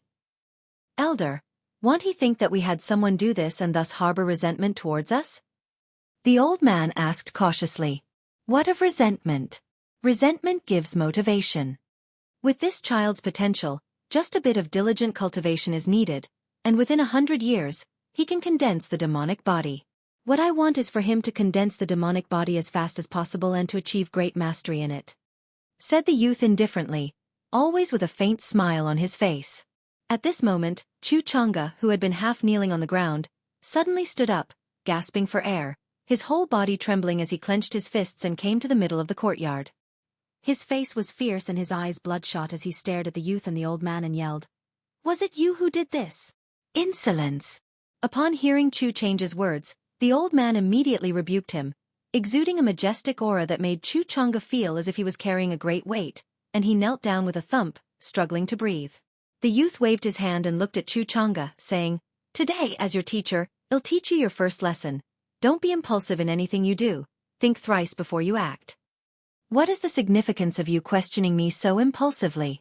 What difference does it make whether it was me or not me? Acts like yours are foolish. Aside from impotent rage, you cause yourself trouble and may ultimately lose your life for nothing, accomplishing nothing in the end. Remember, in this world, only your own strength is eternal. You have the demonic spirit root and are baptized with the blood of the demon lord, making you an exceptional talent for the demon path. What you need to do now is to bide your time, practice cultivation in secret, and once you have the strength, you begin investigating the truth and avenging your family. However, since it's your first offense as your mentor, I will forgive and forget," the youth said in an unhurried tone. "All right, now that you have visited home, come with me." As the words of the youth fell, the three of them turned into a divine rainbow and disappeared from the courtyard. Qingzhou Valley. Within a manner, hurry not when uninvolved, self-reliant when facing injustice. Peace is best, but if foes rise, strike them first without surprise. Personal desire leads to woes. Live content, then cultivate your soul. Lu Chongsheng was teaching the three-character classic to Lu Pingon, Lu Wuyu, and Lu Wuyo, the little fellows of the household, using a wooden board. My dear, it's time to eat. What exactly are you teaching them? At this moment, Lu Miaoyun came to call Lu Chongxing for dinner. They are 3 or 4 years old now, so I made up some things for them to read, as a form of enlightenment. Lu Chongxing got up with a smile, calling the group of little ones inside to have a meal. Lu Miaoyun also knew that although her husband came from a peasant family, he was always eager to learn and often read books. So it was normal for him to compile some phrases for enlightenment. However, the sentences for enlightenment sounded rather odd to her. She didn't pay it much attention, her beautiful face beamed with a sweet smile. For enlightenment, there's a white deer mountain villa on Qingzhou Mountain, which has scholars hired from the secular world. You could send Pingon and the others there for their education. You are busy with many things, my husband. Let me take care of this matter, Lu Miaoyun said. Let's wait until they're a bit bigger, and send them all together next year, Lu Chongxing nodded and said. The White Deer Mountain Villa was within Qingzhou Mountain, not too far away, making it feasible for the wives to take turns picking up and dropping off the children. After all, he didn't have much time to teach the children, and it was not certain he could teach them well. Moreover, Lu Chongxing didn't have many expectations for the children. As long as they grew up safely and didn't cause trouble for him as their father, it was sufficient. He was not like most parents who wish for their sons to become dragons and their daughters to become phoenixes. Mainly because there wasn't much to hope for. With a system within him, he knew among these children, only the 7th and 17th ones had spiritual roots. The others didn't have spiritual roots and their futures lay within the secular world. With him as their father, these children would already be better off than 90% of ordinary people in the secular world, and hard work could only get them so far. Of course, he did have some expectations. He planned for these children to practice martial arts as they grew, to achieve martial Dao innate. Then, to marry and start businesses early, establishing a martial arts family in the secular world, to branch out the Lu family. Honestly, with him as their father to support them, these 2 tasks were not difficult. As for children like the 7th and 17th, Lu Chongxing actually didn't have high hopes either. After all, the quality of their spiritual roots was there for all to see. He was very clear about the hardships of cultivating with such spiritual roots. Lu Chongxing didn't want his children to struggle or suffer too much. Moderation was enough. After all, one can't eat hot tofu in a hurry. His Lu family was not in a rush for quick success, focusing instead on a long-term future. Lu Chongxing didn't think much of it and went to the dining hall with Lu Miaoyun and the children for dinner. Chapter 55. Emerald Bamboo Rice. Metaphysics. _1 In the middle of the dining hall, a large revolving round table was set up to seat the entire family. Of course, the children were still young and did not sit at the table. When they grew older, or should there be more wives and concubines, there would not be enough room. Husband, this emerald bamboo spirit rice was cooked for 3 hours with spiritual fire by Xiaoqing. Try it and see how it tastes, said Miaoyun as she carried a small wooden barrel crafted from emerald bamboo spirit wood to serve Chongxing a bowl of rice. As Chongxing sat down at the head of the table, Lu Miaoyun scooped a bowl of rice for him from a small jade-green bamboo barrel. Each grain of rice in the bowl was vividly green and crystal clear, resembling beads of agate or jade, emitting a refreshing bamboo fragrance that tantalized the appetite. Chongxing took a bite and immediately savored the lingering taste in his mouth. After 2 more bites he commented, "This is indeed first-grade spirit rice. The flavor is truly good. You all should try it too," Chongxing said to his wives and concubines. This emerald bamboo spirit rice had just been delivered by the Lu family the day before. It was one of the benefits given to him for his promotion to middle-grade talisman master. After becoming a middle-grade talisman master, his basic benefits did not change much. In addition to the standard monthly allowance of 10 spirit stones, 30 caddies of spirit rice, and a bottle of yellow dragon elixir, he now received an extra 20 caddies of emerald bamboo spirit rice, a special product of the Lu family. The emerald bamboo spirit rice, with every grain resembling jade, not only contains rich spiritual energy and tastes sweet but also has the effect of nurturing the body, cleansing impurities, and purifying flesh and blood over long-term consumption. Ordinary grains and vegetables inevitably leave impurities settled within the body. That is why cultivators usually consume spirit rice. Emerald bamboo spirit rice is a step above ordinary spirit rice and is considered first-grade spirit rice.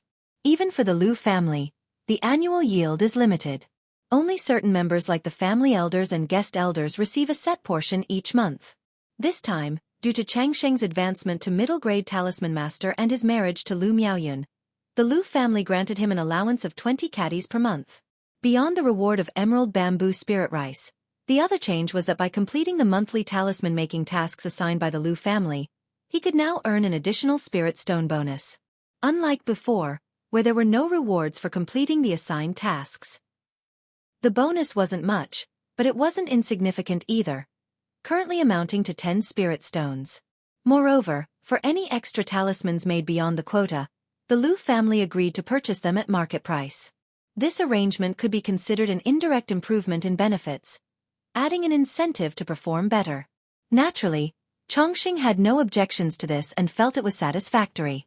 After all, if one were to account for it, the Lu family marrying off Lu Miaoyun to him, along with a young maidservant as part of the dowry, could also be seen as a reward. Having spent the past few days together, Chongqing grew quite fond of his young wife Miaoyun. Though she showed a bit of youthful temperament, she was very well behaved and sensible. Far from acting like a spoiled lady, she quickly became close with his other wives and concubines in the backyard, leading to a very harmonious relationship and displaying a degree of mature elegance. This pleased Chongqing greatly. Indeed, beauty does not surpass a resplendent heart. A virtuous wife supports my ambitions to soar high.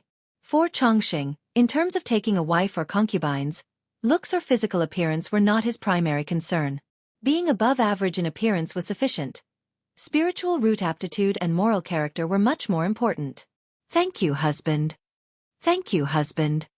Thank you, husband.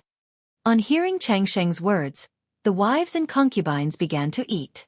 However, there wasn't much of the emerald bamboo spirit rice, just a small barrel's worth, and after Chongqing took a generous serving for himself, the rest only took a small portion to taste. At that moment, Xiaoqing also brought out the remaining dishes on a tray. As Miaoyun's maidservant, her skills were in spirit plant cultivation and cooking. Although she wasn't a spirit chef, her cooking skills were excellent and would be considered top-notch in the mundane world. Hence, upon coming with Miaoyun, she took on the role of a junior cook. There is a spot available, Xiaoqing, come sit and eat, Chongqing said. We don't have that many rules here, he added, glancing at Xiaoqing. I'm not hungry. The clear, large eyes of Xiaoqing looked up at Lu Chongqing, and her face showed a well-behaved smile as she chirped. Xiaoqing, if your husband tells you to sit down, then sit down, said Lu Miaoyun, who also knew that her own husband wasn't one for many formalities or complex rituals. She rose to her feet, pulling on Xiaoqing's arm, and had her sit down beside them. Thank you, master, said Xiaoqing in her crisp voice, after which she also filled a bowl with rice and began to eat a little at a time. That night. Afterwards. Husband, Lu Miaoyun, bedewed with fragrant sweat, lay weakly in Lu Changsheng's arms and said with shyness and timidity, Your concubine can't go on, let Xiaoqing come in to serve my lord. Upon hearing this, Lu Chongqing felt a warmth in his heart. His little charming wife was indeed considerate and well-behaved. It's all right, let your husband cherish Yuner first. Lu Chongqing pinched his wife's cheek and then climbed on top again. Time flew quickly, and in the blink of an eye, more than a month had passed. Through the daily nutrition and nourishment of spirit rice and spiritual wine, Lu Chongqing could clearly feel his physical condition had improved a level from before. However, regarding the 100 Refinements treasure body art, there was still no progress. There was no helping it. Orthodox-level body refining techniques were just like that. Powerful as they may be, the threshold for cultivation was really high. It was very difficult to get started, requiring an extremely strong physical foundation. Lu Changsheng's body, not being drained by sensual pleasures, was already quite good. But it was not nearly enough to talk about a strong physical foundation. Thus, if he wanted to cultivate the 100 Refinements treasure body art, he could only rely on slowly nurturing his body and enduring with time. He estimated that, at the current pace, it would take at least 2 or 3 years to get started. Unless, as he had thought before, he could take a shortcut through the system's lucky draw and obtain a magical treasure, using the condensation method in the 100 Refinements treasure body art to integrate the treasure into his body and use it to nurture himself. But that was still a bit far off. His 21st child had just been born not long ago. To enter the draw, he would need at least 9 more children. Moreover, even after having 30 children, it was not certain whether the system would give out child money. But regardless of whether the system complemented or not, Lu Chongqing always remembered that having children was the most important. With the efforts of this past month, Lu Miaoyun had also successfully conceived. Although it was said that when a female cultivator becomes pregnant, it damages the vital essence and greatly hinders cultivation, the higher-ups in the Lu family were all delighted to hear it. Because in the eyes of the Lu family's upper echelons, the more children the two had, the more stable the marriage would be, and the more firmly Lu Chongqing would be tied to the Lu family. Lu Chongqing was also very happy. With Lu Miaoyun possessing a 7th-grade spiritual root, there was a great chance that their children would have spiritual roots. Especially with the example set by Chu Zhenjin, he had high expectations for the child in Lu Miaoyun's womb. After Lu Miaoyun became pregnant, the family head Lu Yuanding and the 4th elder both sent over nutritional supplements. In the cultivation world, there was a rather mystical belief. If a mother's environment during pregnancy was good, with ample nutrition and sufficient spiritual energy to nourish the fetus, then the probability of the child having a spiritual root, and the quality of that root, would be higher. Whether this was true or not was difficult to verify. But now that he had the means, Lu Chongqing was willing to believe in this mysticism. He took out some of his spirit stones, enabling his wives and children to eat spirit rice and spirit vegetables every day. In the past, the 30 caddies of spirit rice provided by the Lu family every month were simply not enough for his entire household. He was the priority receiver.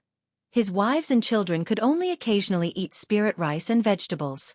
But now, there had been a small improvement in the perks and benefits provided by the Lu family.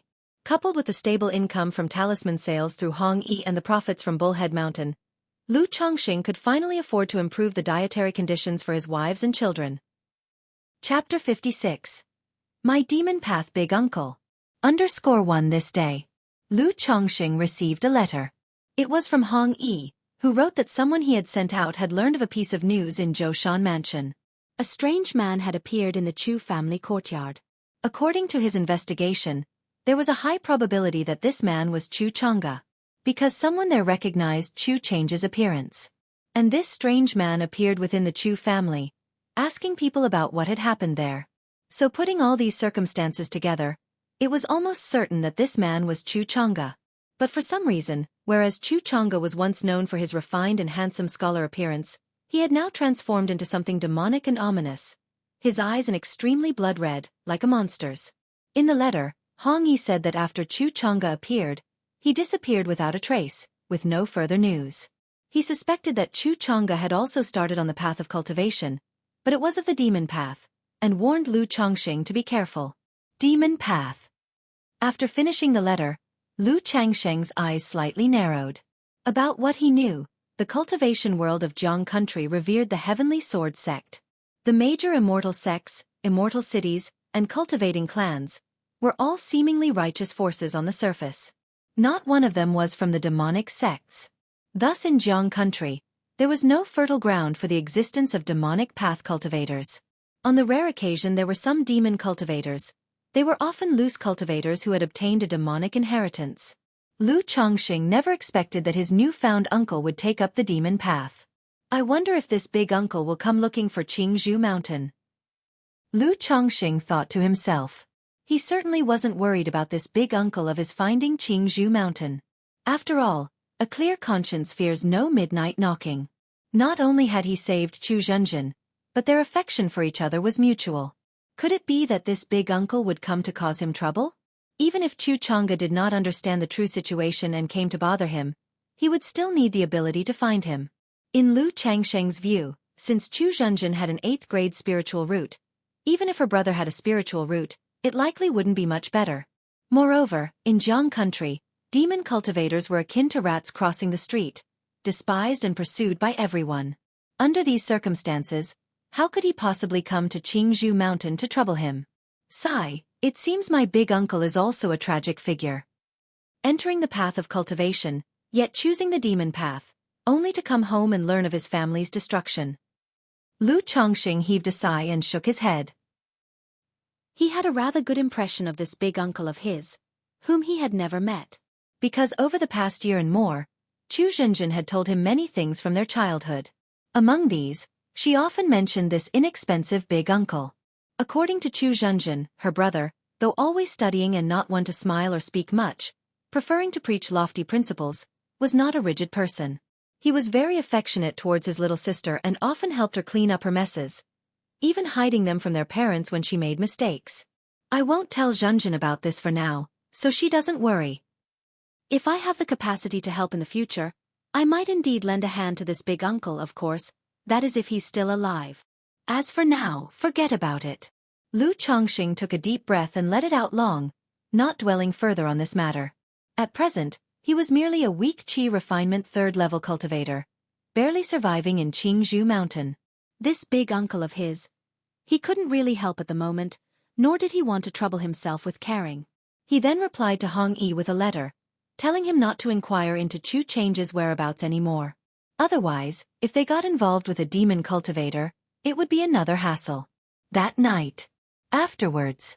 Chu Zenshin's cheeks were scarlet, her face flushed, her eyes dazed with enchantment as she slowly came back to her senses. She punched Lu Chongqing with her small fist and scolded, "You're terrible, forget about the three of us attending to you again, you only know how to bully people." Lu Miaoyun, on the other hand, was embarrassed like an ostrich tucking into its blanket, while Xiao Qing, though somewhat shy, was relatively more composed and continued to attend to Lu Chongqing. "Heh, isn't it rare though? Look, your Yuner isn't saying anything," Lu Chongqing chuckled. "Husband, please no more, it's so embarrassing." Lu Miaoyun buried her head in the blanket, her voice muffled and breathy. Half a month later. "Husband, I've completed drawing breath into the body and have become a cultivator." This day, Chu Zhenjin, with a gold hairpin and pendant on her head, and dressed in a pink and white skirt, approached Lu Chongqing with a face full of joy and excitement to report the good news. After spending more than a year in Qingzhou Mountain, the baby fat on her face had faded, her naive charm had retreated, and her tender figure had become much more alluring. On her pure and lovely face, a few traces of the charm of a wife and a mother have emerged. "My Zhenjin has broken through to Qi refinement first level?" Upon hearing this news, Lu Chongqing was very happy. Since his wives possessed spiritual roots, he naturally hoped that they would all embark on the path of cultivation and accompany him for a bit longer. Leaving aside the future possibilities of becoming his supporters, at the very least, cultivation would benefit their health in many ways. The reason Chu Zhenjin had only now broken through to the first level of qi refinement was that pregnancy, nurturing, and body recovery had delayed her cultivation. Otherwise, in Qingzhou Valley, with access to a second-grade spiritual vein and even without cultivation resources, she would have already achieved this breakthrough long ago. Looking at the little wife in front of him, whose every frown and smile was captivating, Lu Chongqing couldn't help but pull her into his arms and said, "To celebrate my Zhenjin becoming a cultivator, let your husband reward you handsomely." Even though she was already a mother, Chu Zenshin's shy nature had not changed. Upon hearing these words, she immediately blushed deeply, her heart filled with embarrassment. Before she could say anything, she felt a warm kiss on her lips, followed by her body growing a bit weak. After a while, Chu Zenshin's voice became urgent, and she gasped, "Husband, let's return to the bedroom." "It's fine, we're at home, and there's no one around." Lu Chongqing spoke softly. Soon after, accompanied by Chu Zenshin's coquettish stammering and rustling sounds, the small courtyard in the midst of autumn gained a touch of spring. In the following days, Lu Chongqing devoted most of his energy to Chu Zhenjin. Since Chu Zhenjin had made a breakthrough to the first level of qi refinement, and given that it had been 6 months since her last delivery, he naturally needed to take good care of her and start working towards the second child. In the blink of an eye, the end of the month arrived. Every month's end was the day the fourth elder would hold a lecture on talisman making. That day, after getting up and finishing his breakfast, Lu Chongqing went to the fourth elder's residence. Since he had visited once before, he didn't need someone to guide the way. Lu Chongqing confidently made his way through the corridors to reach a quiet courtyard. The courtyard walls were lined with green and jade-like Qingling bamboo.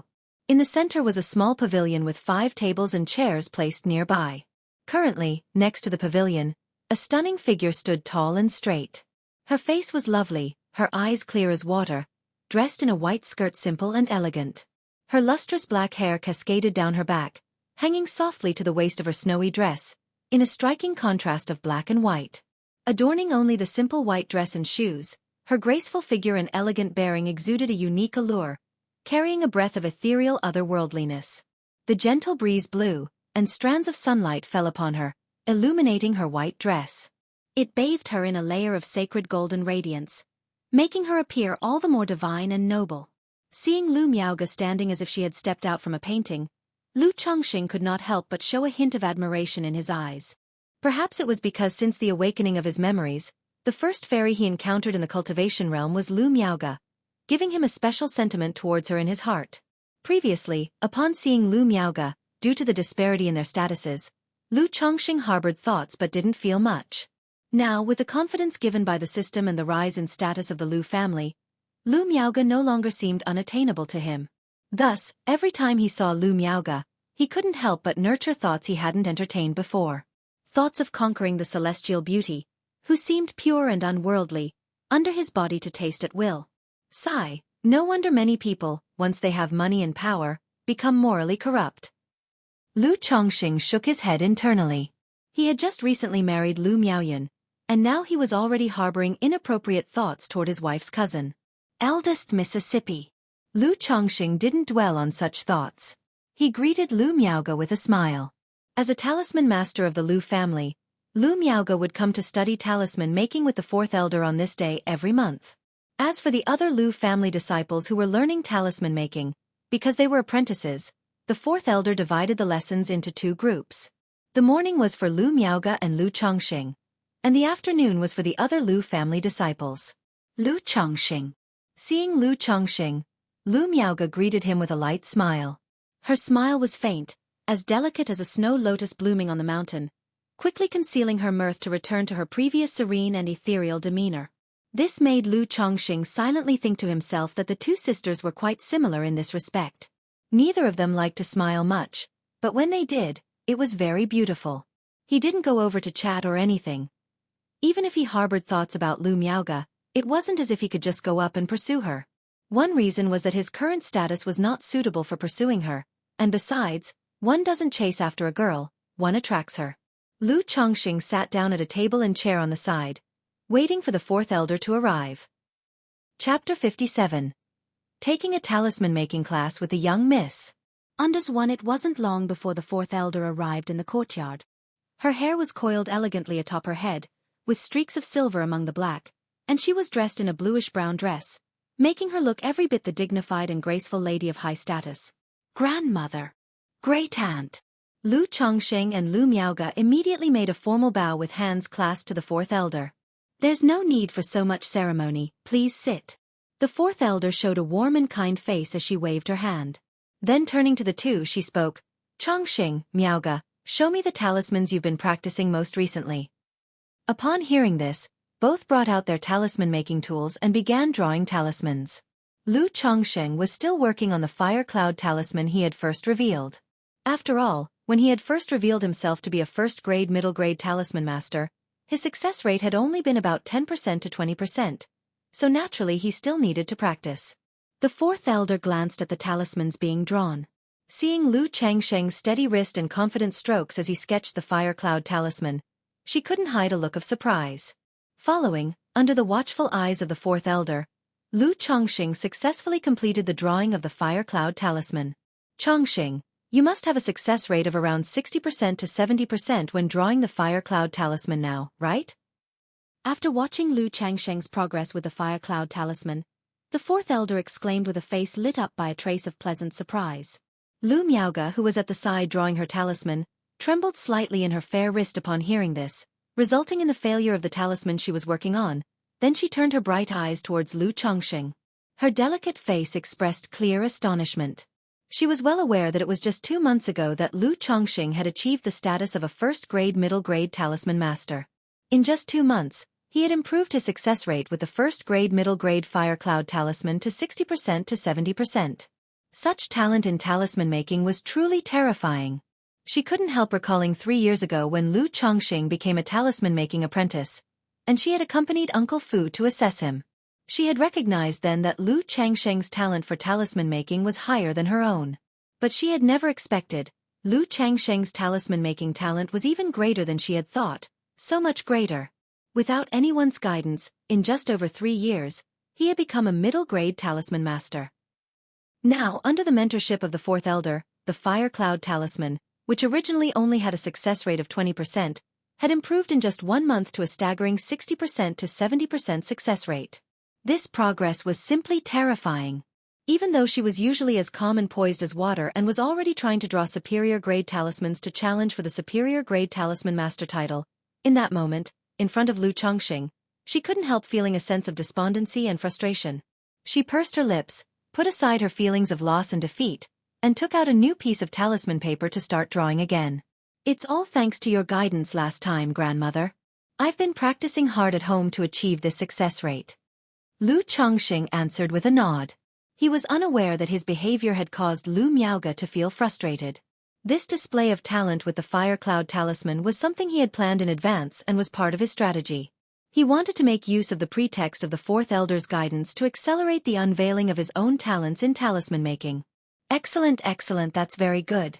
Grandmother can see that you're fairly proficient with the Fire Cloud Talisman. It's just during the transitions, the drawing of the talisman lines is not quite smooth enough with spiritual power. However, with more practice and familiarity in your daily routine, that should improve. The Fourth Elder said, praising Lu Chongqing after hearing his words. She continued to address Lu Chongqing. Then today, grandmother will teach you how to draw the Windwalking Talisman. The Windwalking Talisman, like the Fire Cloud Talisman, is a first-grade middle-grade talisman.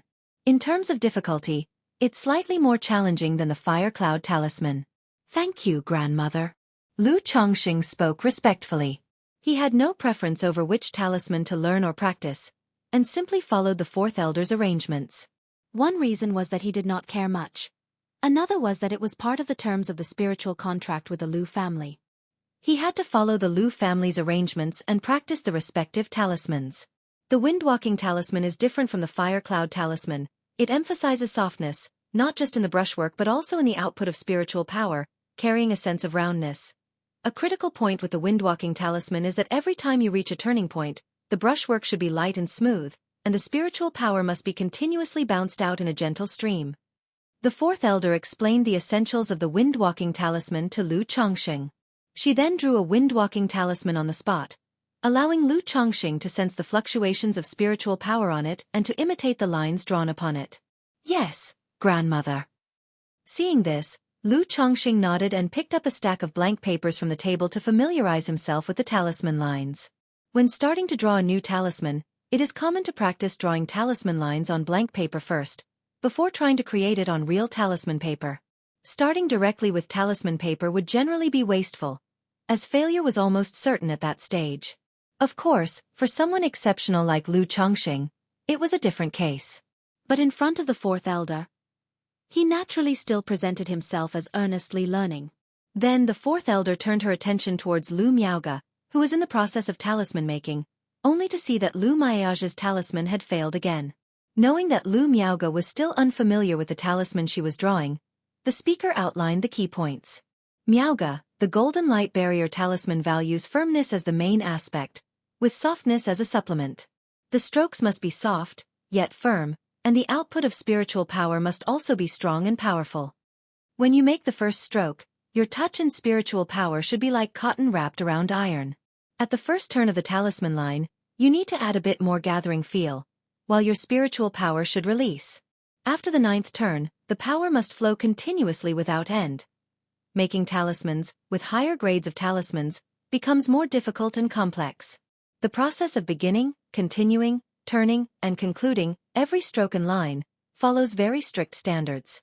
Just the technique of making the initial stroke includes a great deal of specifics, such as being robust and powerful, firm yet soft, soft yet firm, a combination of strength and gentleness, and so on, extremely complex. Like the golden light barrier talisman that Lu Miaoge was drawing, it is a superior grade first-grade talisman, very complex, and a notch above middle-grade talismans. Yes, fourth grandmother. Hearing this, Lu Miaoge nodded, her delicate features showing a concentrated expression as she continued to lean over and draw the talisman. But halfway through, the talisman paper emitted blue smoke, signifying failure. Miaoge, when you were tracing the talisman lines, your stroke was too forceful, which clashed with the spiritual power, leading to failure. Come, feel my spiritual power, the force. The Fourth Elder pointed out the mistake. She immediately took hold of Lu Miaoge's hand and slowly drew out the golden light barrier talisman. Lu Chongqing also glanced over in their direction. He could see that the Fourth Elder was indeed skilled in talisman making. At the very least, She was very familiar with the golden light barrier talisman. Otherwise, it wouldn't be possible to guide someone like this in drawing a talisman. Miaoga, using that sensation, try again. After the fourth elder led Lu Miaoga through the completion of the golden light barrier talisman, she spoke. Yes, grandmother. Lu Miaoga nodded gently and then tried drawing it again. But she failed again halfway through the process. Seeing this scene, the fourth elder didn't say anything. She simply encouraged, "It's okay. Just practice more, familiarize yourself with it a few times, and you'll be fine." For a talisman master, this was quite normal. If it was possible to succeed after just a few attempts, then becoming a talisman master wouldn't be that difficult. After a while, seeing that Lu Chongqing was also nearly familiar with drawing the windwalking talisman, the fourth elder said to him, "Come, Chongqing, draw a windwalking talisman for me to see." Yes, grandmother. Upon hearing this, Lu Chongqing also began to demonstrate drawing the windwalking talisman. But he failed as well, around 1/5 of the way through. He was talented, but he was not freakishly so. If he succeeded after only 1 or 2 attempts, it would have been too astonishing and potentially problematic. Your hand is very stable, and your strokes are steady, but just now your spiritual power was a bit rushed. At this step, your hand needs a touch of looseness, and your spiritual power should gently envelop the stroke. Come, feel my spiritual power, the force. After watching Lu Chongqing finish drawing, the fourth elder remarked. She immediately approached and took hold of Lu Chongqing's hand, guiding him stroke by stroke as they slowly completed the windwalking talisman together. Although there were concerns about physical contact between men and women, for the fourth elder, Lu Chongqing was just a junior, and her granddaughter's future husband, and so such concerns were not considered important.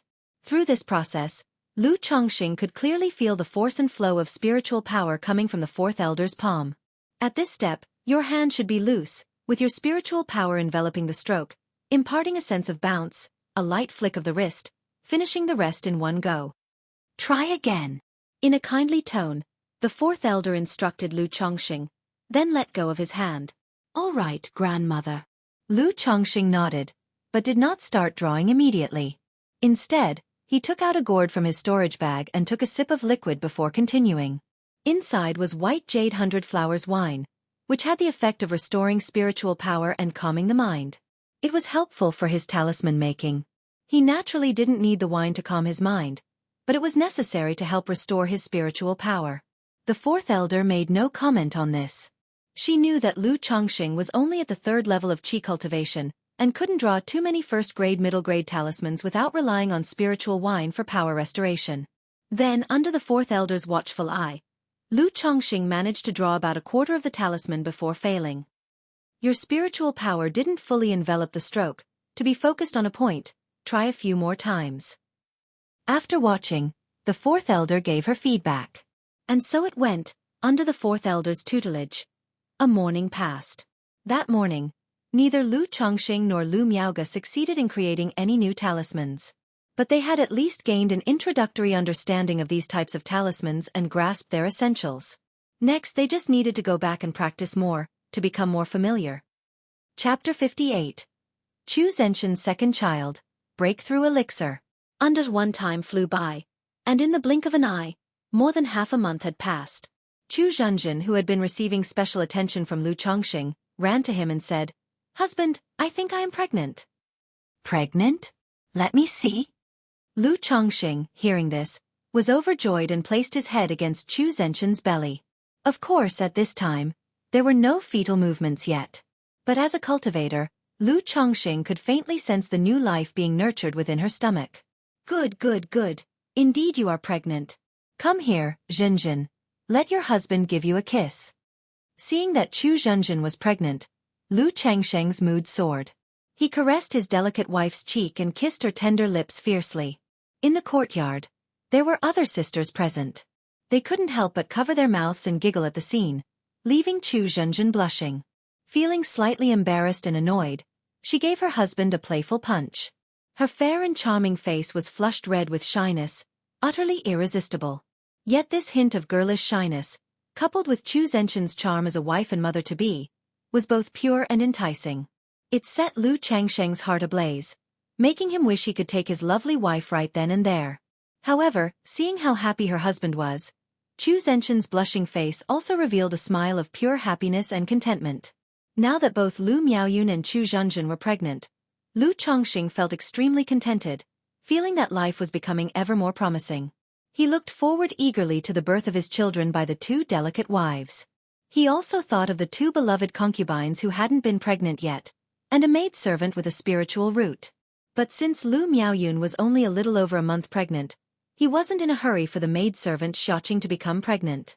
After all, if a maidservant became pregnant around the same time as his wife, it wouldn't be quite appropriate. It might seem like a competition for favor. Although Lu Chongqing himself didn't really care. But after all, they were in the Lu family, and it was better to be cautious. Therefore, he planned to focus his attention on the two favored concubines next. Regarding these two concubines, Lu Chongqing was also somewhat curious. If they were to get pregnant and have children, he wondered if the children's hair and eye colors would resemble his own or their mother's. In the blink of an eye, it was the end of the month, the day the fourth elder taught talisman making. When the fourth elder inspected the progress of Lu Miaoge and Lu Chongqing on their talismans, Lu Chongqing directly took out a wind-walking talisman he had drawn and said to the fourth elder, "Grandmother, I successfully made the wind-walking talisman yesterday." "What? You made the wind-walking talisman?" The fourth elder, upon hearing this, was initially stunned. Then, looking at the talisman in Lu Changsheng's hand, her face lit up with delight. She hadn't expected that in just a month, Lu Chongqing would have succeeded in making the wind-walking talisman. You must know that the most difficult part of talisman making is the first step, moving from nothing to something. Once the first step is successful, the subsequent process from 1 to 10 becomes much simpler. Lu Miaoge, standing beside them, also looked at Lu Chongqing with immense surprise upon hearing this. These past 2 months, she had hardly made any significant progress on her golden light barrier talisman.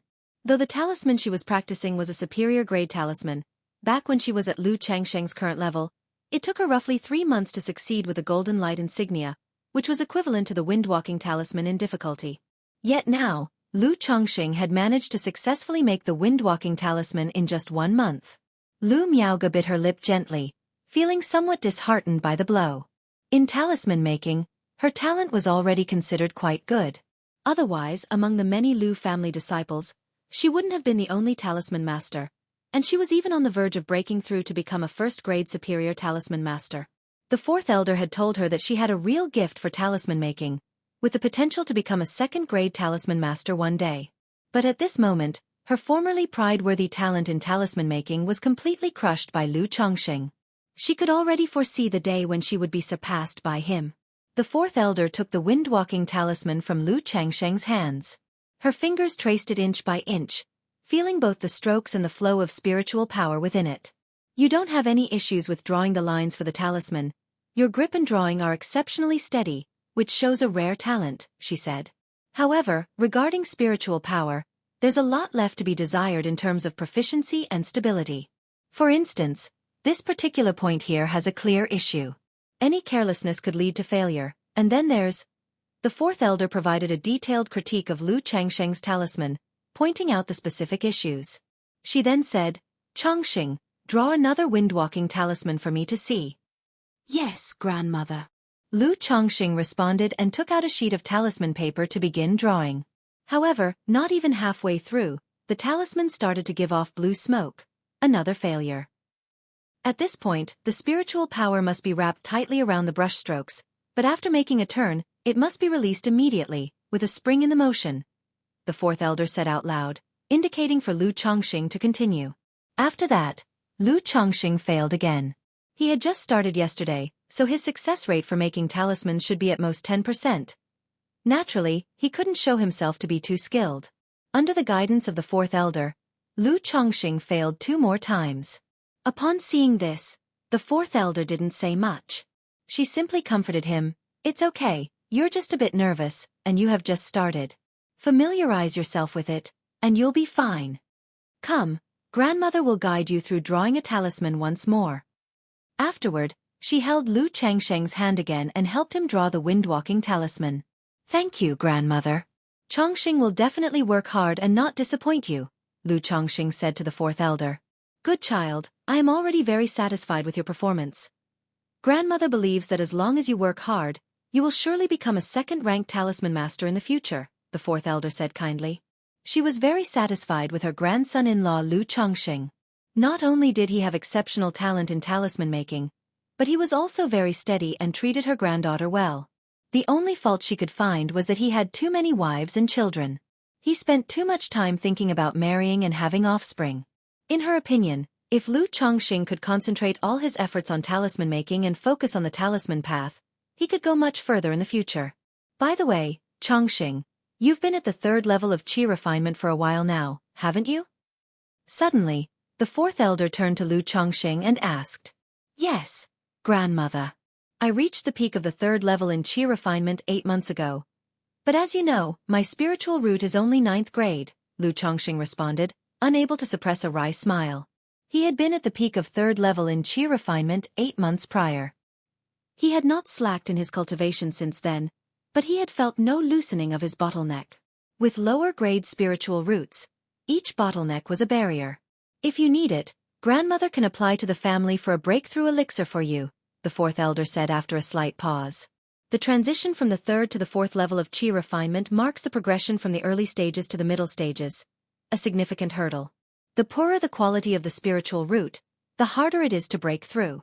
In such cases, apart from relying on time to grind through, one can also seek help from breakthrough elixir medicines to overcome the bottleneck.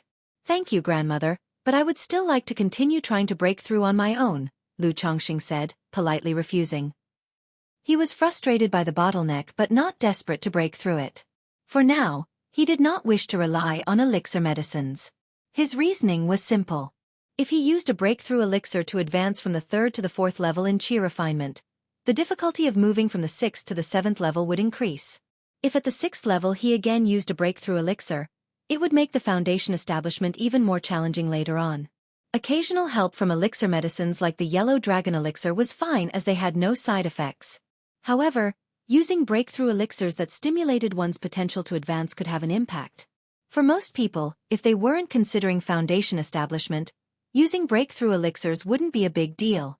But Lu Chongqing's focus was on the future, not the present. Since he wasn't in a rush to break through, he preferred to try and make it on his own for as long as possible. If he truly couldn't progress and needed help, then he would consider using elixir medicines. When the fourth elder heard Lu Chongqing's refusal, she was slightly surprised. But she quickly smiled and praised him. Good, it is spirited of you. If you encounter any problems with your cultivation, feel free to come to grandmother. Lu Miaoge, who was standing nearby, also revealed a touch of surprise in her beautiful eyes upon hearing these words. It was known that breakthrough elixirs were extremely precious. One for breaking through to the middle stages of qi refinement was worth hundreds of spirit stones and was scarce. In the Lu family, it required contributions to exchange for one. Now that the fourth elder had offered to apply for one on behalf of Lu Chongqing and he had declined, expressing a desire to rely on his own effort to break through. For someone with a 9th grade spiritual root, overcoming a bottleneck was far from easy. Nonetheless, she said nothing. Instead, her impression of Lu Chongqing deepened somewhat. She felt that he was very different from the person she had formed an image of.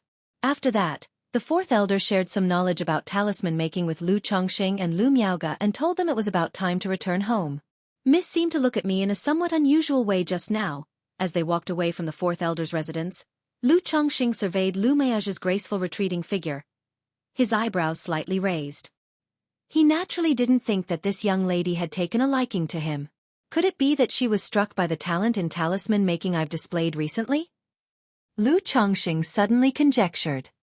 He thought to himself, if that's the case, then this young lady isn't as detached and indifferent as she appears on the surface, and not untouched by worldly concerns. Indeed, she is not a true immortal. How could she be free from worldly desires? They all have emotions and desires. The second young lady also seemed cold and noble on the outside, but her true character didn't match that at all. Lu Chongqing chuckled softly, not taking it too to heart, and headed home. Chapter 59. 8th grade spiritual root. 6th lottery draw under one time flew by. That day, Lu Chongqing's 22nd child was born. Like most children, he was without a spiritual root.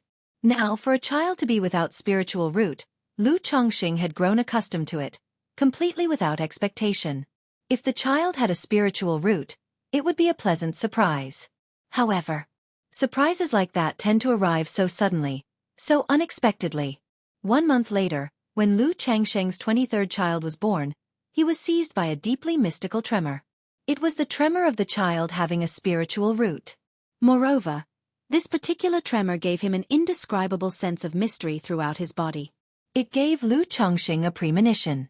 His spiritual root had advanced. With the addition of this child's spiritual root, his own had risen from a 9th grade to an 8th grade. At that instant, a system notification sound rang out. Congratulations to the host for the birth of 3 children with spiritual roots, receiving 1 lottery draw opportunity. Good. The tremor from the improvement in spiritual root and the system notification sound filled Lu Changsheng with immense joy and excitement. He had not expected that, with no expectations whatsoever, this child would possess a spiritual root and elevate his own to the 8th grade. And at the same time, the system had come through with a bonus of child money. Such unexpected and surprising good fortune, or really 2 instances of such surprises, filled him with unstoppable excitement and joy. Husband, what's wrong? His wives, unaware of what had happened to Lu Changsheng, didn't understand why he suddenly appeared so joyful. Lu Changsheng realized that he had gotten a bit carried away with excitement. Mainly because the surprise had come so unexpectedly, so suddenly, that he hadn't managed to keep his composure. An issue with talisman that had troubled me for quite a while just suddenly became clear to me, so I got a little excited for a moment, he said with a smile. Congratulations, husband. Congratulations, husband. Congratulations, husband. Hearing his words, several of his wives also showed smiling faces, voicing their congratulations, without any suspicion or further thought. What's there to congratulate? Our Lu family has been blessed with another son. That's the true cause for celebration, said Lu Changsheng, waving his hand. Internally, he couldn't help but think that he still needed to temper his state of mind further, to be unshaken even if Mount Tai crumbled before him. Otherwise, if such situations became more frequent, it would be easy for others to detect something amiss. He walked into the birthing room, immediately spotting the midwife holding a swaddle. Congratulations, young master, it's a girl, the midwife said to Lu Changsheng. A girl, eh? That's good too, considering the previous 2 were boys, Lu Changsheng remarked, unfazed. He didn't have a strong preference for sons or daughters. He took the child from the midwife's arms. Perhaps because he had become a cultivator, had been practicing the immortal beauty technique, and due to the improved conditions for the child's mother during pregnancy, the child looked much cuter than an ordinary newborn, not as wrinkled. Even knowing that this child possessed a spiritual root, Lu Changsheng was very happy inside, but he didn't show it too obviously or distinctly at that moment. After looking at the child for a while, Lu Changsheng left and went to his study. The child's birth this time has prompted the system to give child money, indicating that the achievement of having a number of children with spiritual roots is different from the achievement of total number of children, he thought to himself. That's to be expected. The difficulty of having children with spiritual roots is noticeably higher. I wonder what the next number will be, 5? Or perhaps 10? Lu Changsheng pondered. He didn't dwell on it. If he fixated on such things, setting expectations in his heart would only make it easier to be disappointed. It was better to let things take their natural course. After all, even if the system didn't bestow child money, he would still want this child. Immediately, Lu Changsheng began the part he was most looking forward to. System, I want to draw a prize. Instantly, a pale red virtual prize wheel emerged. I wonder what he'll get this time, hopefully a magical treasure. Gazing at the prize wheel before him, Lu Changsheng took a deep breath. Due to the 100 Refinements treasure body art, he now had a particularly strong desire for magical treasures. He wanted to see if he could get a magical treasure directly from the system wheel to practice the 100 Refinements treasure body art. After all, cultivation techniques could give him all kinds of strange and wonderful abilities. But as long as a magical treasure was decent enough, it would suffice for practicing the 100 Refinements treasure body art. Start the draw.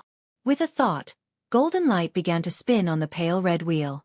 After waiting 5 seconds, the wheel gradually slowed down. Under Lu Changsheng's slightly nervous and anticipatory gaze, the golden light settled on other. Ding! Congratulations to the host for obtaining the goo insect peach blossom goo. The reward has been sent to the system space, and the host can check it at any time. A pattern resembling a butterfly with 2 peach blossom petals emerged from the big wheel, accompanied by a system notification sound. A goo insect, peach blossom goo? Lu Chongqing was somewhat surprised to see this reward.